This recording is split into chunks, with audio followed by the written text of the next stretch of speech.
Hi. അപ്പൊ നമ്മുടെ last വീഡിയോയില് ഹാക്കിംഗ് എന്താണ്, എത്തിക്കൽ ഹാക്കേഴ്സ് ആരൊക്കെയാണ് എന്നുള്ള കാര്യങ്ങളൊക്കെ നമ്മൾ നോക്കി.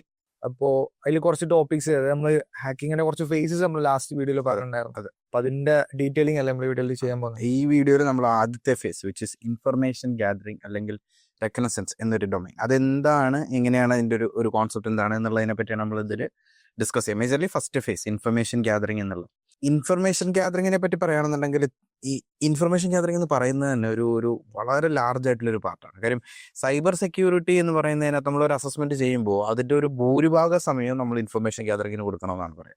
കാര്യം എന്താണെന്ന് വെച്ച് കഴിഞ്ഞാൽ നമ്മളുടെ കറക്റ്റ് ഇൻഫർമേഷൻ ഉണ്ടെങ്കിൽ നമ്മൾ കറക്റ്റായിട്ട് അറ്റാക്ക് ചെയ്യാൻ പറ്റുള്ളൂ. ഇൻഫർമേഷൻ ഇല്ലാത്തപ്പോൾ നമുക്ക് അറ്റാക്ക് ചെയ്യുന്ന പോസിബിൾ അല്ല. കറക്റ്റ് ഇൻഫർമേഷൻ ഉണ്ടെങ്കിൽ നമുക്ക് അറ്റാക്ക് ചെയ്യാൻ പറ്റുള്ളൂ. കാരണം അറ്റാക്ക് ചെയ്യാൻ പോകുന്ന വെബ്സൈറ്റിനെ പറ്റിയിട്ടുള്ള അതെ, വെബ്സൈറ്റ് ആയാലും നമ്മളൊരു നെറ്റ്വർക്ക് ആയാലും അല്ലെങ്കിൽ ആ എന്താ പറയുക, ഒരു ഡിജിറ്റൽ അസറ്റ് എന്ത് തന്നെയാണെങ്കിലും അതിനെപ്പറ്റി അറിയാണ്ട് നമുക്ക് അറ്റാക്ക് ചെയ്യാൻ പറ്റില്ല. ഇപ്പോൾ ഫോർ എക്സാമ്പിൾ നമുക്കൊരു നെറ്റ്വർക്ക് അറ്റാക്ക് ചെയ്യണം. ഈ നെറ്റ്വർക്കിലെ ഓപ്പറേറ്റിംഗ് സിസ്റ്റം ഏതാണെന്ന് അറിയാതെ നമ്മൾ അവിടെ അറ്റാക്ക് പെർഫോം ചെയ്തിട്ട് കാര്യം നമ്മൾ ഏത് ഓപ്പറേറ്റിംഗ് സിസ്റ്റത്തെ ബേസ് ആയിട്ടുള്ള ചെയ്യും. ഇപ്പോൾ ലിനക്സിനെ ബേസ് ആയിട്ടുള്ള എക്സ്പ്ലോയിറ്റുകൾ വിൻഡോസിൽ വർക്കാവില്ല, വിൻഡോസിനെ ബേസ് ആയിട്ടുള്ള എക്സ്പ്ലോയിറ്റുകൾ ലിനക്സിൽ വർക്കാവില്ല. അപ്പോൾ ഏത് ഓപ്പറേറ്റിംഗ് സിസ്റ്റം ആണ് എന്നറിയാണ്ട് നമ്മൾ അങ്ങനെ അറ്റാക്ക് ചെയ്യും. അല്ലെങ്കിൽ ബാക്ക് എൻഡിലുള്ള ടെക്നോളജി എന്താണ് എന്നറിയാണ്ട് നമ്മൾ എന്തിനെ അറ്റാക്ക് ചെയ്യും. അപ്പോൾ ഒരു അറ്റാക്ക് ചെയ്യുക എന്ന് പറഞ്ഞാൽ അതിനകത്തുള്ള ഏതെങ്കിലും ഒരു കോമ്പണന്റിനെ ആയിരിക്കും നമ്മൾ അറ്റാക്ക് ചെയ്യുക. പക്ഷെ ആ കോമ്പണന്റ് ഏതാണെന്ന് അറിയാണ്ട് നമ്മൾ അങ്ങനെ അറ്റാക്ക് ചെയ്യും. അപ്പോൾ ഇൻഫർമേഷൻ ഇല്ലാണ്ട് നമുക്കൊന്നിനെ പറ്റി അറ്റാക്ക് ചെയ്യാന്നുള്ള ഇമ്പോസിബിൾ ആയിട്ടുള്ള ഒരു കാര്യമാണ്. അത് ജനറലി ഏതൊരു കാര്യത്തിലെടുത്താലും ഇപ്പോൾ നമ്മൾ ഇപ്പോൾ സൈബർ അറ്റാക്കുകൾ മാത്രമല്ല, അല്ലാത്ത ഏതൊരു അറ്റാക്ക് എടുത്തു കഴിഞ്ഞാലും സെയിം കോൺസെപ്റ്റ് ഫോളോസ്. ആ ഒരു പർട്ടിക്കുലർ ഇപ്പോൾ ഫോർ എക്സാമ്പിൾ ഒരാളെ കൊല്ലണം എന്നുള്ളതാണ് ഉദ്ദേശം എന്ന് വെച്ചു. ആ ആളെ പറ്റിയോ അല്ലെങ്കിൽ അയാളുടെ റുട്ടീൻസിനെ പറ്റിയോ അറിയാതെ ഒരാളെ എങ്ങനെ കൊല്ലാൻ പറ്റും? ഇങ്ങനെ നമുക്കൊരു ഇൻഫർമേഷൻ ഇല്ലാണ്ട് നമുക്കൊരു കാര്യവും ചെയ്യാൻ പറ്റില്ല. അതേപോലെ ഇൻഫർമേഷൻ എന്ന് പറയുന്നത് വളരെ ഇമ്പോർട്ടൻ്റ് ആയിട്ടുള്ള ഒരു പാർട്ടാണ്. ഇൻഫർമേഷൻ വളരെ ഇമ്പോർട്ടൻ്റ്. അതുകൊണ്ട് തന്നെ നമ്മളുടെ ഒരു അസസ്മെൻറ്റിൻ്റെ ഭൂരിഭാഗ സമയം നമ്മൾ എന്തിനു വേണ്ടിയിട്ട് മാറ്റിവെക്കും? ഇൻഫർമേഷൻ ഗ്യാദറിങ്ങിന് വേണ്ടിയിട്ട് മാറ്റിവെക്കും. അതിൽ തന്നെ ഇൻഫർമേഷൻ ഗ്യാദറിങ് വളരെ ഇമ്പോർട്ടൻ്റ്. നമുക്ക് പല രീതിയിൽ ഇൻഫർമേഷൻ ഗ്യാദറിങ് ചെയ്യാനായിട്ട് സാധിക്കും, പല രീതിയിൽ ചെയ്യും. അതിൽ ഒന്നാമത്തെ മെത്തേഡ് എന്ന് പറയുന്നത് നമ്മൾ ജനറൽ ആയിട്ടുള്ള നോൺ ടെക്നിക്കൽ ആയിട്ടുള്ള ഇൻഫർമേഷൻസ് കളക്ട് ചെയ്യുക എന്ന് പറയും. ഇപ്പോൾ നോൺ ടെക്നിക്കൽ ആയിട്ടുള്ള ഇൻഫർമേഷൻസ് എന്ന് പറഞ്ഞു കഴിഞ്ഞാൽ ഇപ്പോൾ ഒരു കമ്പനിയുടെ ഹിസ്റ്ററി, അവിടുത്തെ എംപ്ലോയീസിൻ്റെ എണ്ണം, അല്ലെങ്കിൽ എംപ്ലോയീസിൻ്റെ സ്കിൽ സെറ്റ്, ഇങ്ങനെയുള്ള കുറേ ജനറൽ ആയിട്ടുള്ള ഇൻഫർമേഷൻസ് ഉണ്ട്. പക്ഷെ അതേപോലെ ടെക്നിക്കൽ ഇൻഫർമേഷൻസ് ഉണ്ട്. ടെക്നിക്കൽ ഇൻഫർമേഷൻസ് എന്ന് പറഞ്ഞു കഴിഞ്ഞാൽ ഫോർ എക്സാമ്പിൾ ഇപ്പോൾ ആ കമ്പനിയിൽ റൺ ചെയ്യുന്ന ഓപ്പറേറ്റിംഗ് സിസ്റ്റംസ്, അവർ യൂസ് ചെയ്യുന്ന മെഷീൻസ്, അല്ലെങ്കിൽ അവർ യൂസ് ചെയ്യുന്ന നെറ്റ്വർക്കിൻ്റെ ഡീറ്റെയിൽസ്, അവിടെയുള്ള സെർവറുകളുടെ ഇൻഫർമേഷൻ, ഇങ്ങനെയുള്ള ഇൻഫർമേഷൻസ് ഒക്കെയാണ് എന്താ പറയുക ടെക്നിക്കൽ ഇൻഫർമേഷൻസ്. അപ്പോൾ നോൺ ടെക്നിക്കൽ ഇൻഫർമേഷൻസും ഉണ്ട്, ടെക്നിക്കൽ ഇൻഫർമേഷൻസും ഉണ്ട്. അതിൽ നമ്മൾ നോൺ ടെക്നിക്കൽ കളക്ട് ചെയ്യുക എന്നുള്ളത് കുറച്ചുകൂടെ എളുപ്പമാണ്. നമുക്ക് ശരിക്കും പറഞ്ഞാൽ പബ്ലിക്കലി അവൈലബിൾ ആയിട്ടുള്ള ഡാറ്റ എടുത്താൽ മതി. അത് കളക്ട് ചെയ്യാനായിട്ട് നമ്മൾ ഉപയോഗിക്കുന്ന ഒരു കോൺസെപ്റ്റ് ഉണ്ട്, called open source intelligence, OSINT, അല്ലെങ്കിൽ ഓപ്പൺ സോഴ്സ് ഇൻ്റലിജൻസ് എന്ന് പറയും.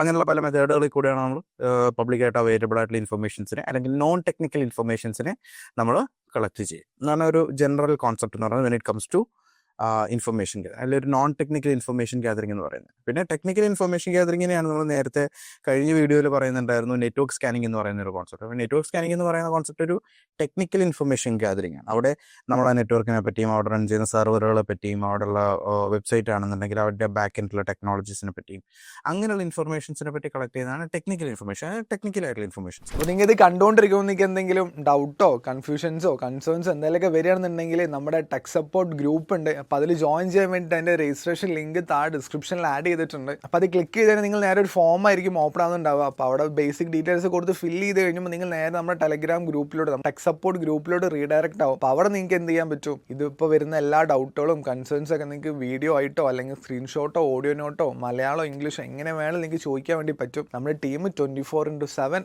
അവിടെ സപ്പോർട്ടിനുണ്ടാവും. ഇനിയിപ്പോൾ അതല്ല, നിങ്ങൾക്ക് വീട്ടിൽ നിന്ന് ഒറ്റയ്ക്ക് പഠിക്കാൻ പറ്റുന്നില്ല, അല്ലെങ്കിൽ ഒരു അക്കൗണ്ടബിലിറ്റി ആവുന്നില്ല, ഡിസിപ്ലിൻഡ് ആവുന്നില്ല എന്നൊക്കെ ഉണ്ടെന്നുണ്ടെങ്കിൽ നമ്മുടെ ടീമിൻ്റെ കൂടെ വന്നിരുന്ന് നമ്മുടെ സപ്പോർട്ടോടെ പഠിക്കണം എന്നുള്ളവർക്ക് ഇവിടെ വന്നിരുന്ന് പഠിക്കാനുള്ള ഒരു ഓപ്ഷനും ഉണ്ട്. അപ്പോൾ അതിൻ്റെ ഡീറ്റെയിൽസും കാര്യങ്ങളൊക്കെ അറിയണമെന്നുണ്ടെങ്കിൽ ഈ കാണുന്ന നമ്പറിൽ കോൺടാക്ട് ചെയ്താൽ മതി. ഇപ്പോൾ അതല്ലാന്നുണ്ടെങ്കിൽ നമ്മുടെ വെബ്സൈറ്റ് ത്രൂ രജിസ്റ്റർ ചെയ്താലും നമ്മുടെ ടീം നിങ്ങളെ ഗൈഡ് ചെയ്യുന്നതായിരിക്കും.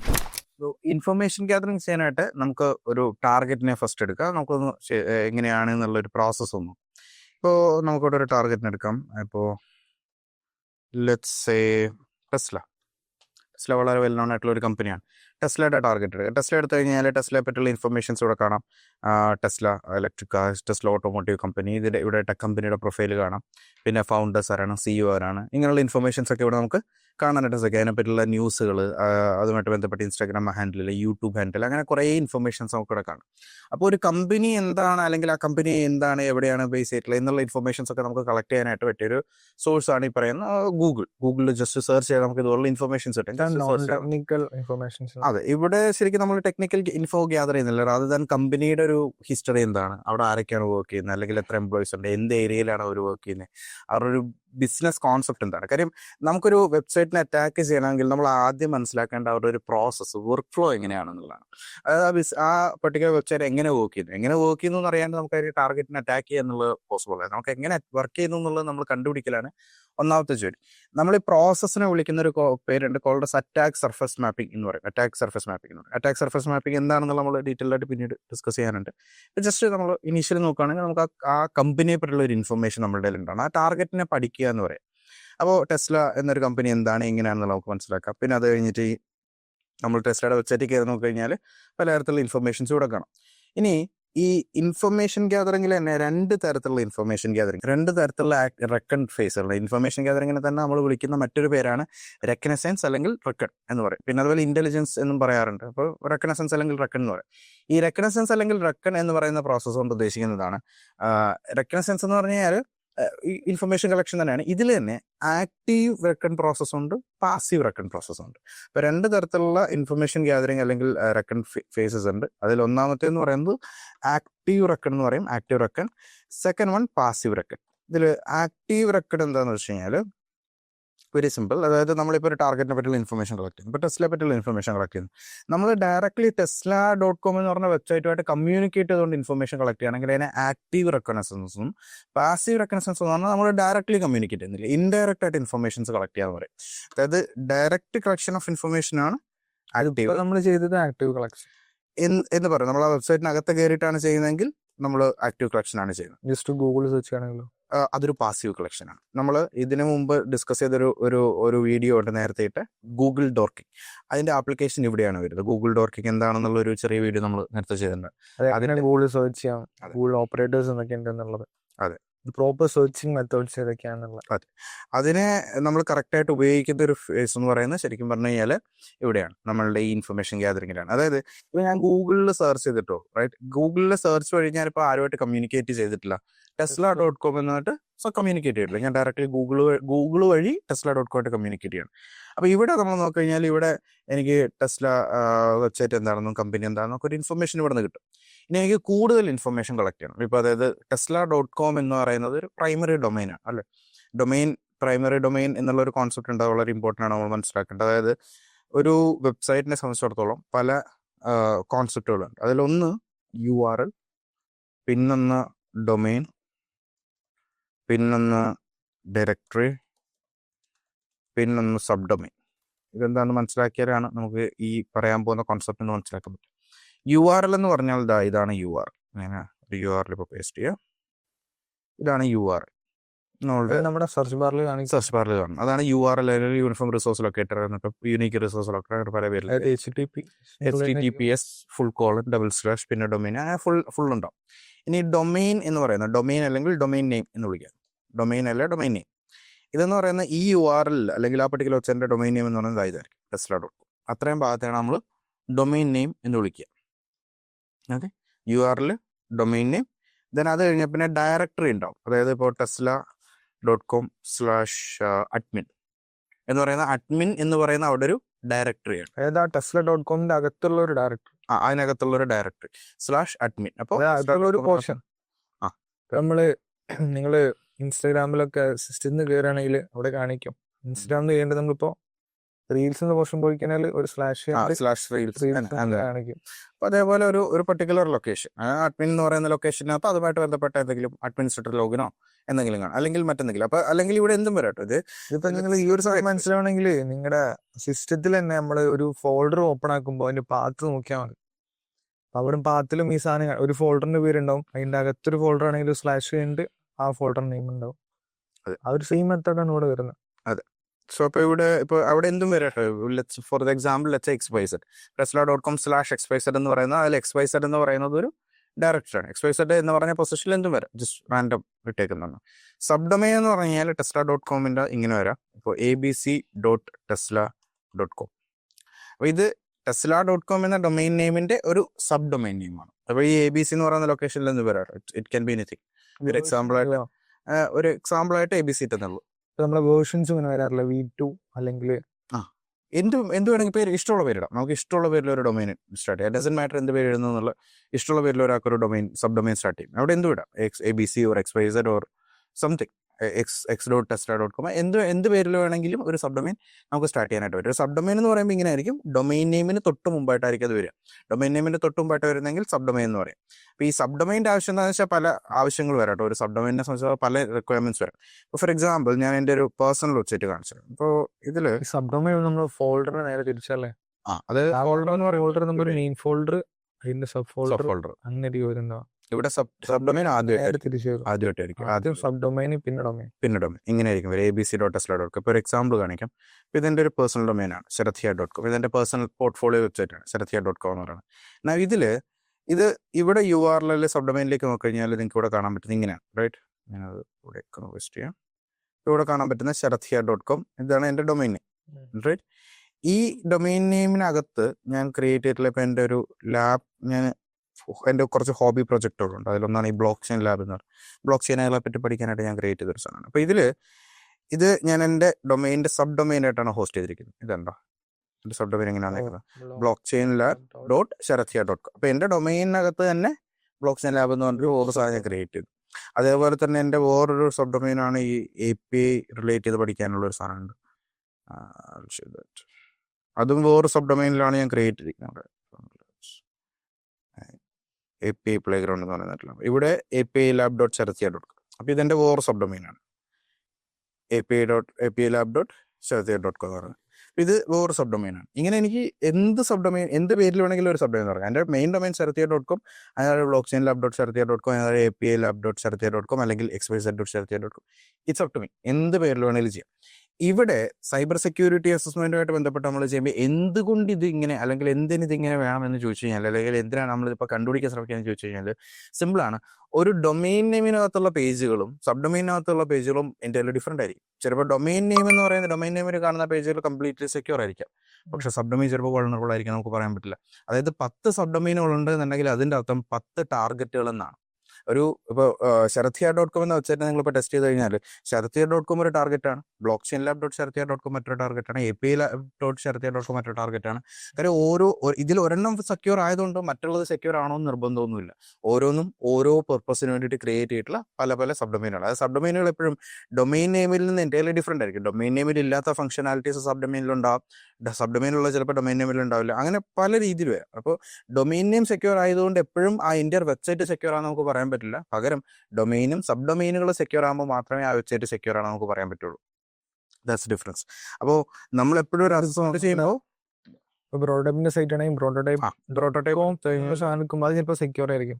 അതെ, പക്ഷെ അതിന്റെ ലോഗിൻ പേജിൽ എന്തെങ്കിലും ഇഷ്യൂസ് ഉണ്ട്, അല്ലെങ്കിൽ ലോഗിൻ പേജിൽ എന്തെങ്കിലും വൾണറബിലിറ്റി ഉണ്ടെന്നുണ്ടെങ്കിൽ prototype.com/login എന്തെങ്കിലും ബഗ് ഉണ്ടാവുന്നതാണോ? അതായത് ഇപ്പോൾ ഇത് പ്രോട്ടോടൈപ്പ് എടുത്തോ, prototype.com. ഇപ്പോൾ prototype.com എന്ന് പറഞ്ഞ വെബ്സൈറ്റ് നമ്മൾ ടെസ്റ്റ് ചെയ്തെന്ന് വെച്ചു. ലെറ്റ്സ് സേ prototype.com എന്ന് പറഞ്ഞ വെബ്സൈറ്റ് നമ്മൾ എടുത്തു, ഇതിനെ ടെസ്റ്റ് ചെയ്തു. ഇതിൽ വൾണറബിലിറ്റീസ് ഒന്നും ഇല്ല. For the timing let's say ഇതിനകത്തൊരു വൾണറബിലിറ്റി ഇല്ല നമ്മൾ കണ്ടുപിടിച്ചു. അതുകൊണ്ട് പ്രോട്ടോടൈപ്പ് സെക്യൂർ ആണ് എന്ന് നമുക്ക് പറയാൻ പറ്റില്ല. കാരണം പ്രോട്ടോടൈപ്പിന് ചിലപ്പോൾ എന്തുണ്ടാവാം, സബ് ഡൊമൈനുകൾ ഉണ്ടാവും. സബ് ഡൊമൈനുകൾ ഉണ്ടെങ്കിൽ ആ സബ് ഡൊമൈനകത്ത് വേറെ എന്തെങ്കിലും സെക്യൂരിറ്റി ഇഷ്യൂസ് ഉണ്ടാകാനുള്ള സാധ്യതയുണ്ട്. അപ്പോൾ അത് ടെസ്റ്റ് ചെയ്യണമെന്നുണ്ടെങ്കിൽ നമുക്ക് ആദ്യം എന്തറിയണം, സബ് ഡൊമൈൻസ് അറിയണം. സബ് ഡൊമൈൻസ് അറിഞ്ഞാലാണ് നമുക്ക് ടെസ്റ്റ് ചെയ്യാൻ പറ്റും. അപ്പോൾ സബ് ഡൊമൈൻസ് അറിയാന്നുള്ളതാണ് നമ്മളുടെ സ്റ്റെപ്പ്. അവിടെയാണ് ഇൻഫർമേഷൻ ഗ്യാതറിംഗ് വരുന്നത്. അപ്പോൾ സബ് ഡൊമൈൻസിന് ഏതൊക്കെയാണ് സബ് ഡൊമൈനുള്ളതെന്ന് കണ്ടുപിടിക്കാം. എന്നിട്ട് നമ്മൾ എന്ത് ചെയ്യണം, സബ് ഡൊമൈനെയും ടെസ്റ്റ് ചെയ്യണം. അതിനെയും ടെസ്റ്റ് ചെയ്ത് നോക്കി കഴിഞ്ഞാൽ മാത്രം നമുക്ക് ഉറപ്പാക്കാൻ പറ്റും. ഇൻഫർമേഷൻ ഗ്യാതറിംഗ് എന്ന് വേണമെങ്കിൽ ടെക്നിക്കൽ എന്ന് പറയാം. നമ്മളെ സബ് ഡൊമൈൻസിനെ കളക്ട് ചെയ്യുന്ന പ്രോസസ്സ് ടെക്നിക്കൽ ഇൻഫർമേഷൻ ഗ്യാതറിംഗ് എന്ന് വേണം. നെറ്റ്വർക്ക് സ്കാനിങ്ങിൽ വരുന്നതാണ്. നെറ്റ്വർക്ക് എന്ന് പറഞ്ഞാൽ പ്യുവർലി ടെക്നിക്കലാണ്. അത് IP അഡ്രസ്സുകൾ അല്ലെങ്കിൽ സെർവറുകളുടെ ഓപ്പറേറ്റിംഗ് സിസ്റ്റം അങ്ങനെയുള്ള ഇൻഫർമേഷൻസ് ആണ് ഗ്യാതർ. ഇവിടെ എന്ന് പറഞ്ഞാൽ പ്യുവർലി ടെക്നിക്കൽ എന്ന് പറയാൻ പറ്റില്ല. കാര്യം ആ വെബ്സൈറ്റിനെ പറ്റിയുള്ള പല ഇൻഫർമേഷൻസ് നമ്മൾ കളക്ട് ചെയ്യുന്നു, അതിൽ സബ് ഡൊമൈൻസും കളക്ട് ചെയ്യുന്നു. പ്യുവർലി ടെക്നിക്കൽ അല്ല. ഇപ്പോൾ നെറ്റ്വർക്ക് സ്കാനിങ് എന്ന് പറയുന്നത് എൻ്റെ ഡിഫറെൻ്റ് ആയിട്ടുള്ള ഒരു ഏരിയയാണ്. കാര്യം പ്യുവർലി ടെക്നിക്കലാണ്. ഇവിടെ എന്ന് പറയാൻ പറ്റില്ല, പകരം നമ്മൾ ആ വെബ്സൈറ്റിനെ പറ്റിയുള്ള ഇൻഫർമേഷൻസ് ഗ്യാദർ ചെയ്യുന്നു മാത്രം. പിന്നെ നമ്മൾ കളക്ട് ചെയ്യുന്ന വെബ്സൈറ്റിനെ പറ്റിയുള്ള ഇൻഫർമേഷൻസ് ആകുമ്പോൾ ടെക്നിക്കൽ ഇൻഫോ എന്നും പറയാം. പക്ഷേ നെറ്റ്വർക്ക് സ്കാനിങ്ങിലേക്ക് വരുമ്പോൾ എന്താ വ്യത്യാസം എന്ന് വെച്ച് കഴിഞ്ഞാൽ അവിടെ നെറ്റ്വർക്കിനെ പറ്റിയുള്ള ഇൻഫർമേഷൻസ്, അവിടുത്തെ ഓപ്പറേറ്റിംഗ് സിസ്റ്റംസ്, അങ്ങനെയുള്ള ഇൻഫർമേഷൻസ് ഒരു ഡിഫറൻസ് ഉണ്ട്. പിന്നെ again it's not a very big difference, that's other thing. ഇത് വലിയൊരു ഡിഫറൻസും അല്ല കേട്ടോ. ബേസിക് സ്റ്റെപ്സ് ആണ്. നമ്മൾ നോർമലി ഒരു ഹാക്കിങ് അല്ലെങ്കിൽ ഒരു പെൻടെസ്റ്റിംഗ് ചെയ്യുമ്പോൾ നമ്മൾ ചെയ്യുന്ന കുറച്ച് ബേസിക് സ്റ്റെപ്പ് ബൈ സ്റ്റെപ്പ് കാര്യങ്ങളാണ്. ഇതിനകത്ത് ഫസ്റ്റത്തെ ഇൻഫർമേഷൻ ഗ്യാദർ ചെയ്യാന്നുള്ളതാണ്. അതെ. അതിപ്പോ ഇനി എന്തിനാണെങ്കിലും നമ്മൾ എടുക്കണം, നമുക്ക് ആവശ്യമുള്ള ഡാറ്റാസ് മൊത്തം മനസ്സിലാക്കുക എന്നുള്ളതാണ്. യെസ്. അതിൽ ടെക്നിക്കൽ ഉണ്ടാവും, നോൺ ടെക്നിക്കൽ ഉണ്ടാവും, ഡിപ്പെൻഡ്സ് ഓൺ ദി ടാർഗറ്റ്. ഇപ്പോൾ ഒരു ടാർഗറ്റ് കംപ്ലീറ്റ്ലി, ഇപ്പോൾ ഒരു വെബ്സൈറ്റ് നമ്മുടെ ടാർഗറ്റ് എന്നുണ്ടെങ്കിൽ അവിടെ ഏറ്റവും കൂടുതൽ ഗ്യാദർ ചെയ്യാൻ ഉണ്ടാവുക ടെക്നിക്കൽ ഡാറ്റാസ് ആയിരിക്കും. അവിടെ നമുക്ക് മറ്റു ഡാറ്റാസ് വളരെ കുറവായിരിക്കുമല്ലോ. Technical informations, non technical informations ഉണ്ടോ? അതെ, നമ്മൾ ആ ഒരു പ്രോസസ്സിലേക്ക് പോകുമ്പോൾ അത് മനസ്സിലാവും കുറച്ചുകൂടെ. ബ്രോട്ടോടൈപ്പ് എടുക്കാം. ബ്രോട്ടോടൈപ്പ് എടുക്കുകയാണെന്നുണ്ടെങ്കിൽ brototype.com സെർച്ച് ചെയ്ത് കഴിഞ്ഞാൽ www.brototype.com എന്ന് പറഞ്ഞ ഒരു ഡൊമൈൻ ഉണ്ട്, റൈറ്റ്? ആ ഡൊമൈൻ നമ്മൾ ടെസ്റ്റ് ചെയ്തു. അതിനകത്ത് ടെസ്റ്റ് ചെയ്തിട്ട് വൾണറബിലിറ്റീസ് ഒന്നും ഇല്ലെന്ന് കണ്ടുപിടിച്ചു എന്ന് വെച്ചോ. പക്ഷേ നമുക്ക് അപ്പോഴും പറയാൻ പറ്റില്ല ബ്രോട്ടോടൈപ്പ് എന്ന് പറയുന്ന വെച്ചിട്ട് സെക്യൂർ എന്ന് പറയാൻ പറ്റില്ല. കാരണം അതിൽ ചിലപ്പോൾ സബ് ഡൊമൈൻസ് ഉണ്ടാകും. ഇവിടെ സബ് ഡൊമൈൻസ് ഐഡന്റിഫൈ ചെയ്യാൻ പറ്റുന്ന എങ്ങനെയാണ് എന്നുള്ളതാണ് നമ്മളുടെ ചോദ്യം. സബ് ഡൊമൈൻസ് എങ്ങനെ ഐഡന്റിഫൈ ചെയ്യാം? ഇപ്പോൾ ഇവിടെ സബ് ഡൊമൈൻസ് എന്താണെന്നുള്ളത് ഞാൻ ഓൾറെഡി പറഞ്ഞു. ഒരു URL ഉണ്ടാവും, ഡൊമൈൻ നെയിം ഉണ്ടാവും, ഡയറക്ടർ ഉണ്ടാവും, സബ് ഡൊമൈൻസ് ഉണ്ടാവും. ഈ സബ് ഡൊമൈൻസ് തന്നെ പലതരത്തിലുണ്ട്. പ്രൈമറി സബ് ഡൊമൈനുകളുണ്ട്, സെക്കൻഡറി സബ് ഡൊമൈനുകളുണ്ട്, ടെറിഷറി സബ് ഡൊമൈനുകളുണ്ട്. ഇപ്പോൾ ഫോർ എക്സാമ്പിൾ ഇതൊരു പ്രൈമറി സബ് ഡൊമൈനാണ്. ഇതിനെ നമുക്ക് പ്രൈമറി സബ് ഡൊമൈൻ എന്ന് വിളിക്കാം. അത് കഴിഞ്ഞാൽ സെക്കൻഡറി സബ് ഡൊമൈൻ ഉണ്ട്. സെക്കൻഡറി സബ് ഡൊമൈൻ എന്ന് പറഞ്ഞു കഴിഞ്ഞാൽ ഇപ്പോൾ xyz.abc.tesla.com അപ്പോൾ അവിടെ രണ്ടെണ്ണം വന്നു. ഇതൊരു സെക്കൻഡറി സബ് ഡൊമൈനാണ്. അതുപോലെ ടെറിഷറി ഉണ്ട്. ടെറിഷറി എന്ന് പറഞ്ഞാൽ രണ്ടെണ്ണത്തിന് വരും, മൂന്നെണ്ണം വരും. അങ്ങനെ മൂന്നെണ്ണം വരെ, നാലെണ്ണം വരെ, അങ്ങനെ ഒരുപാട് വരുന്നുണ്ട്. ഇപ്പോൾ ചില വെബ്സൈറ്റുകളൊക്കെ എടുത്തു കഴിഞ്ഞാൽ സബ് ഡൊമൈനുകൾ എന്ന് പറഞ്ഞാൽ 80, 100 സബ് ഡൊമൈനുകളുണ്ട്. ഇപ്പോൾ ഡിപ്പാർട്ട്മെന്റ് ഓഫ് ഡിഫൻസിന്റെ വെബ്സൈറ്റിൽ ഏകദേശം എത്രയാ 22 ലക്ഷത്തോളം sub domains, something like that. അത്ര സബ് ഡൊമൈൻ കൂട്ടുന്നുണ്ട്. ഒരുപാട് സബ് ഡൊമൈൻ. കാര്യം അവരുടെ ഫംഗ്ഷൻസിനനുസരിച്ച് ആ ബിസിനസ്സിന് അത്രയും ചിലപ്പോൾ ആവശ്യം ഉണ്ടാവും. ചിലപ്പോൾ ചില ബിസിനസ്സുകൾക്ക് സബ് ഡൊമൈൻ ആവശ്യം ഉണ്ടാവില്ല, ചിലർക്ക് സബ് ഡൊമൈനുകൾ കുറെ ആവശ്യം ഉണ്ടാവും. അത് ഡിപ്പെൻസ് ആണ്, അവരുടെ നീഡ് കൂടുന്നതിനനുസരിച്ച് നമ്മൾ അതിലൊക്കെ സെക്യൂർ ആക്കാൻ നോക്കുന്നുണ്ട്. എല്ലാം അത്രയും ടാർഗറ്റ് ആണ്. ഇപ്പോൾ ഒരു 10 സബ് ഡൊമൈൻ ഉണ്ടെങ്കിൽ 10 ടാർഗറ്റ് ആണ്.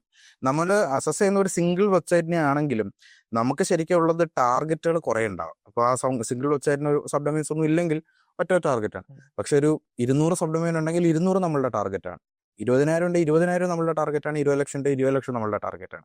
ഇത് ബഗ് ബൗണ്ടിയിലേക്ക് വരുമ്പോൾ എപ്പോഴും ഉപകാരപ്പെടുന്നതെന്ന് വെച്ച് കഴിഞ്ഞാൽ സബ് ഡൊമൈൻസിന്റെ എണ്ണം കൂടുന്തോറും നമുക്ക് ബഗ് കിട്ടാനുള്ള ചാൻസ് കൂടും. കാര്യം ഇപ്പോൾ ഫോർ എക്സാമ്പിൾ ഗൂഗിളിന് ഏകദേശം 80,000, 1,00,000 അങ്ങനെ സബ് ഡൊമൈനുകളുണ്ട്, സംതിങ് ലൈക്ക് ദാറ്റ്. ഇപ്പോൾ നമ്മളത് നോക്കാനായിട്ട് യൂസ് ചെയ്യുന്ന ഒരു സോഴ്സ് ഉണ്ട്, കെയോസ് എന്ന് പറയുന്ന ഒരു വെബ് പേജ് നമുക്ക് കെയോസ് പ്രൊജക്ട് ഡിസ്കവറി സെർച്ച് ചെയ്തിട്ട് കെയോസ് പ്രൊജക്ട് ഡിസ്കവറി, ഇവിടെ കെയോസ് ബൈ പ്രൊജക്ട് ഡിസ്കവറി എന്ന് പറഞ്ഞിട്ട് കാണാം. ഇത് ഓപ്പൺ ചെയ്ത് കഴിഞ്ഞാൽ ഇവിടെ നമുക്ക് സബ് ഡൊമൈൻസിൻ്റെ ഒരു ലിസ്റ്റ് കാണാം. സെർച്ച് ചെയ്യണം, ലോഡേ വരുന്നുള്ളൂ. ഇവിടെ നമുക്ക് ഗൂഗിൾ നോക്കാം. ഗൂഗിളിന് സബ് ഡൊമൈൻസ് 98,654 സബ് ഡൊമൈൻസ് ഉള്ളതായിട്ട് കാണാം. അപ്പോൾ ഏകദേശം നിയർ ടു 1 lakh, ഒരു 1 ലക്ഷത്തോളം സബ് ഡൊമൈനുണ്ട്. ലെറ്റ്സ് സേ ഗൂഗിളിൻ്റെ ഒരു സെക്യൂരിറ്റി ടീം, ഗ്ലോബലുള്ള സെക്യൂരിറ്റി ടീമിൽ എല്ലാം കൂടെ ഒരു 500 പേരോ 600 പേരോ സെക്യൂരിറ്റി ടീമിൽ മാത്രം ഉണ്ടെന്ന് ലെറ്റ്സ് അസ്യൂം. അത്ര ഉണ്ടാവില്ല, ലെറ്റ്സ് അസ്യൂം 500ഓളം സെക്യൂരിറ്റി ടീം മാത്രം ഉണ്ടെന്ന് കരുതുക. 500ഓളം ആൾക്കാർ സെക്യൂരിറ്റി ടീമിലും. ഈ 500ഓളം പേര് ഇരുന്ന് പണിയെടുത്താൽ പോലും ഈ 1 ലക്ഷം സബ് ഡൊമൈനുകളെയും കറക്റ്റായിട്ട് റിവ്യൂ ചെയ്ത് തീർക്കാൻ അവർക്ക് പറ്റണമെന്നില്ല. പക്ഷെ അവിടെ ഓട്ടോമേറ്റഡ് സിസ്റ്റംസ് എന്തായാലും ഉണ്ടാവും. ഈവൻ തോ ഓട്ടോമേറ്റഡ് സിസ്റ്റംസിനെ ഐഡന്റിഫൈ ചെയ്യാൻ പറ്റാത്ത എന്തെങ്കിലും വൾണറബിലിറ്റീസ് ഉണ്ടാവാനുള്ള സാധ്യതയുണ്ട്. അതാണ് സൈബർ സെക്യൂരിറ്റി വരുന്നതൊക്കെ നമുക്ക് എല്ലായ്പ്പോഴും ഐഡന്റിഫൈ ചെയ്യാൻ പറ്റുന്നത്. അപ്പോൾ ഈ 98,564 സബ് ഡൊമൈൻ, 654 സബ് ഡൊമൈൻ എന്ന് പറയുമ്പോൾ ഒരു അറ്റാക്കറിനെ സംബന്ധിച്ചിടത്തോളം അത്രയും ടാർഗറ്റുകളാണ്. അത്രയും ടാർഗറ്റുകൾ കൂടുമ്പോൾ വൾണറബിലിറ്റി കിട്ടാനുള്ള ചാൻസ് എന്താണ്? കുറച്ചുകൂടെ കൂടുതലാണ്. ഇതേപോലെ തന്നെയാണ് ഡിപ്പാർട്ട്മെന്റ് ഓഫ് ഡിഫൻസിന്റെ വെബ്സൈറ്റ്. ഡിപ്പാർട്ട്മെന്റ് ഓഫ് ഡിഫൻസിന് 21,20,248 വെബ്സൈറ്റുകളുണ്ട്. 21 ലക്ഷം വെബ്സൈറ്റുകൾ എന്ന് പറയുമ്പോൾ സബ് ഡൊമൈൻസ് എന്ന് പറയുമ്പോൾ അത്രയും ടാർഗറ്റുകൾ. അപ്പോൾ ഇതിൽ ഏതെങ്കിലും ഒരു ടാർഗറ്റിൽ വൾണറബിലിറ്റി ഉണ്ടാകാനുള്ള സാധ്യതയുണ്ട്. 21 ലക്ഷം ടാർഗറ്റിനെ എടുത്തിട്ട് ഈ 21 ലക്ഷം ആൾക്കാരെ നമ്മൾ നിർത്തിയിട്ട് അത് ഇതിൽ ഒരാളെങ്കിലും പ്രശ്നം ഉണ്ടാവില്ല ഉണ്ടാവും. സെയിം വേ 21 ലക്ഷം സബ് ഡൊമൈൻസ് എടുത്ത് വെച്ചിട്ട് നമ്മൾ ചോദിച്ചാൽ ശരി ഇതിലേതെങ്കിലും ഒരാൾ ടാർഗറ്റ് വൾണറബിൾ ആയിരിക്കും. അത് ഏതെന്ന് കണ്ടുപിടിക്കണം നടത്താണ് ഒരു ബഗ് ബൗണ്ട് ചെയ്യുന്ന ആളുടെ അല്ലെങ്കിൽ ഒരു അസസ്മെന്റ് ചെയ്യുന്ന ആളുടെ കഴിവെന്ന് പറയുന്നത്. അപ്പോൾ ഇനി ദിസ് ദ കോൺസെപ്റ്റ്. അപ്പോൾ നമ്മൾ ഈ സബ് ഡൊമൈൻസിൻ്റെ എണ്ണം കൂടുന്തോറും നമ്മുടെ ടാർഗറ്റിൻ്റെ എണ്ണമാണ് കൂടുന്നത്. അപ്പോൾ നമ്മൾ ആദ്യം എന്ത് ചെയ്യണം? ഒരു വെബ്സൈറ്റിനാണ് നമ്മൾ ടെസ്റ്റ് ചെയ്യാൻ ഉദ്ദേശിക്കുന്നത്, നമ്മൾ ആദ്യം വെബ്സൈറ്റിൻ്റെ സബ് ഡൊമൈൻസ് കളക്ട് ചെയ്ത് നോക്കണം.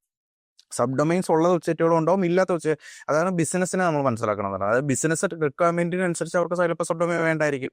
ഇപ്പോൾ ഒരു ബിസിനസ്സിന് സബ് ഡൊമൈനിൻ്റെ ഒന്നും ആവശ്യമില്ല, അവർക്ക് വേണ്ടായിരിക്കും.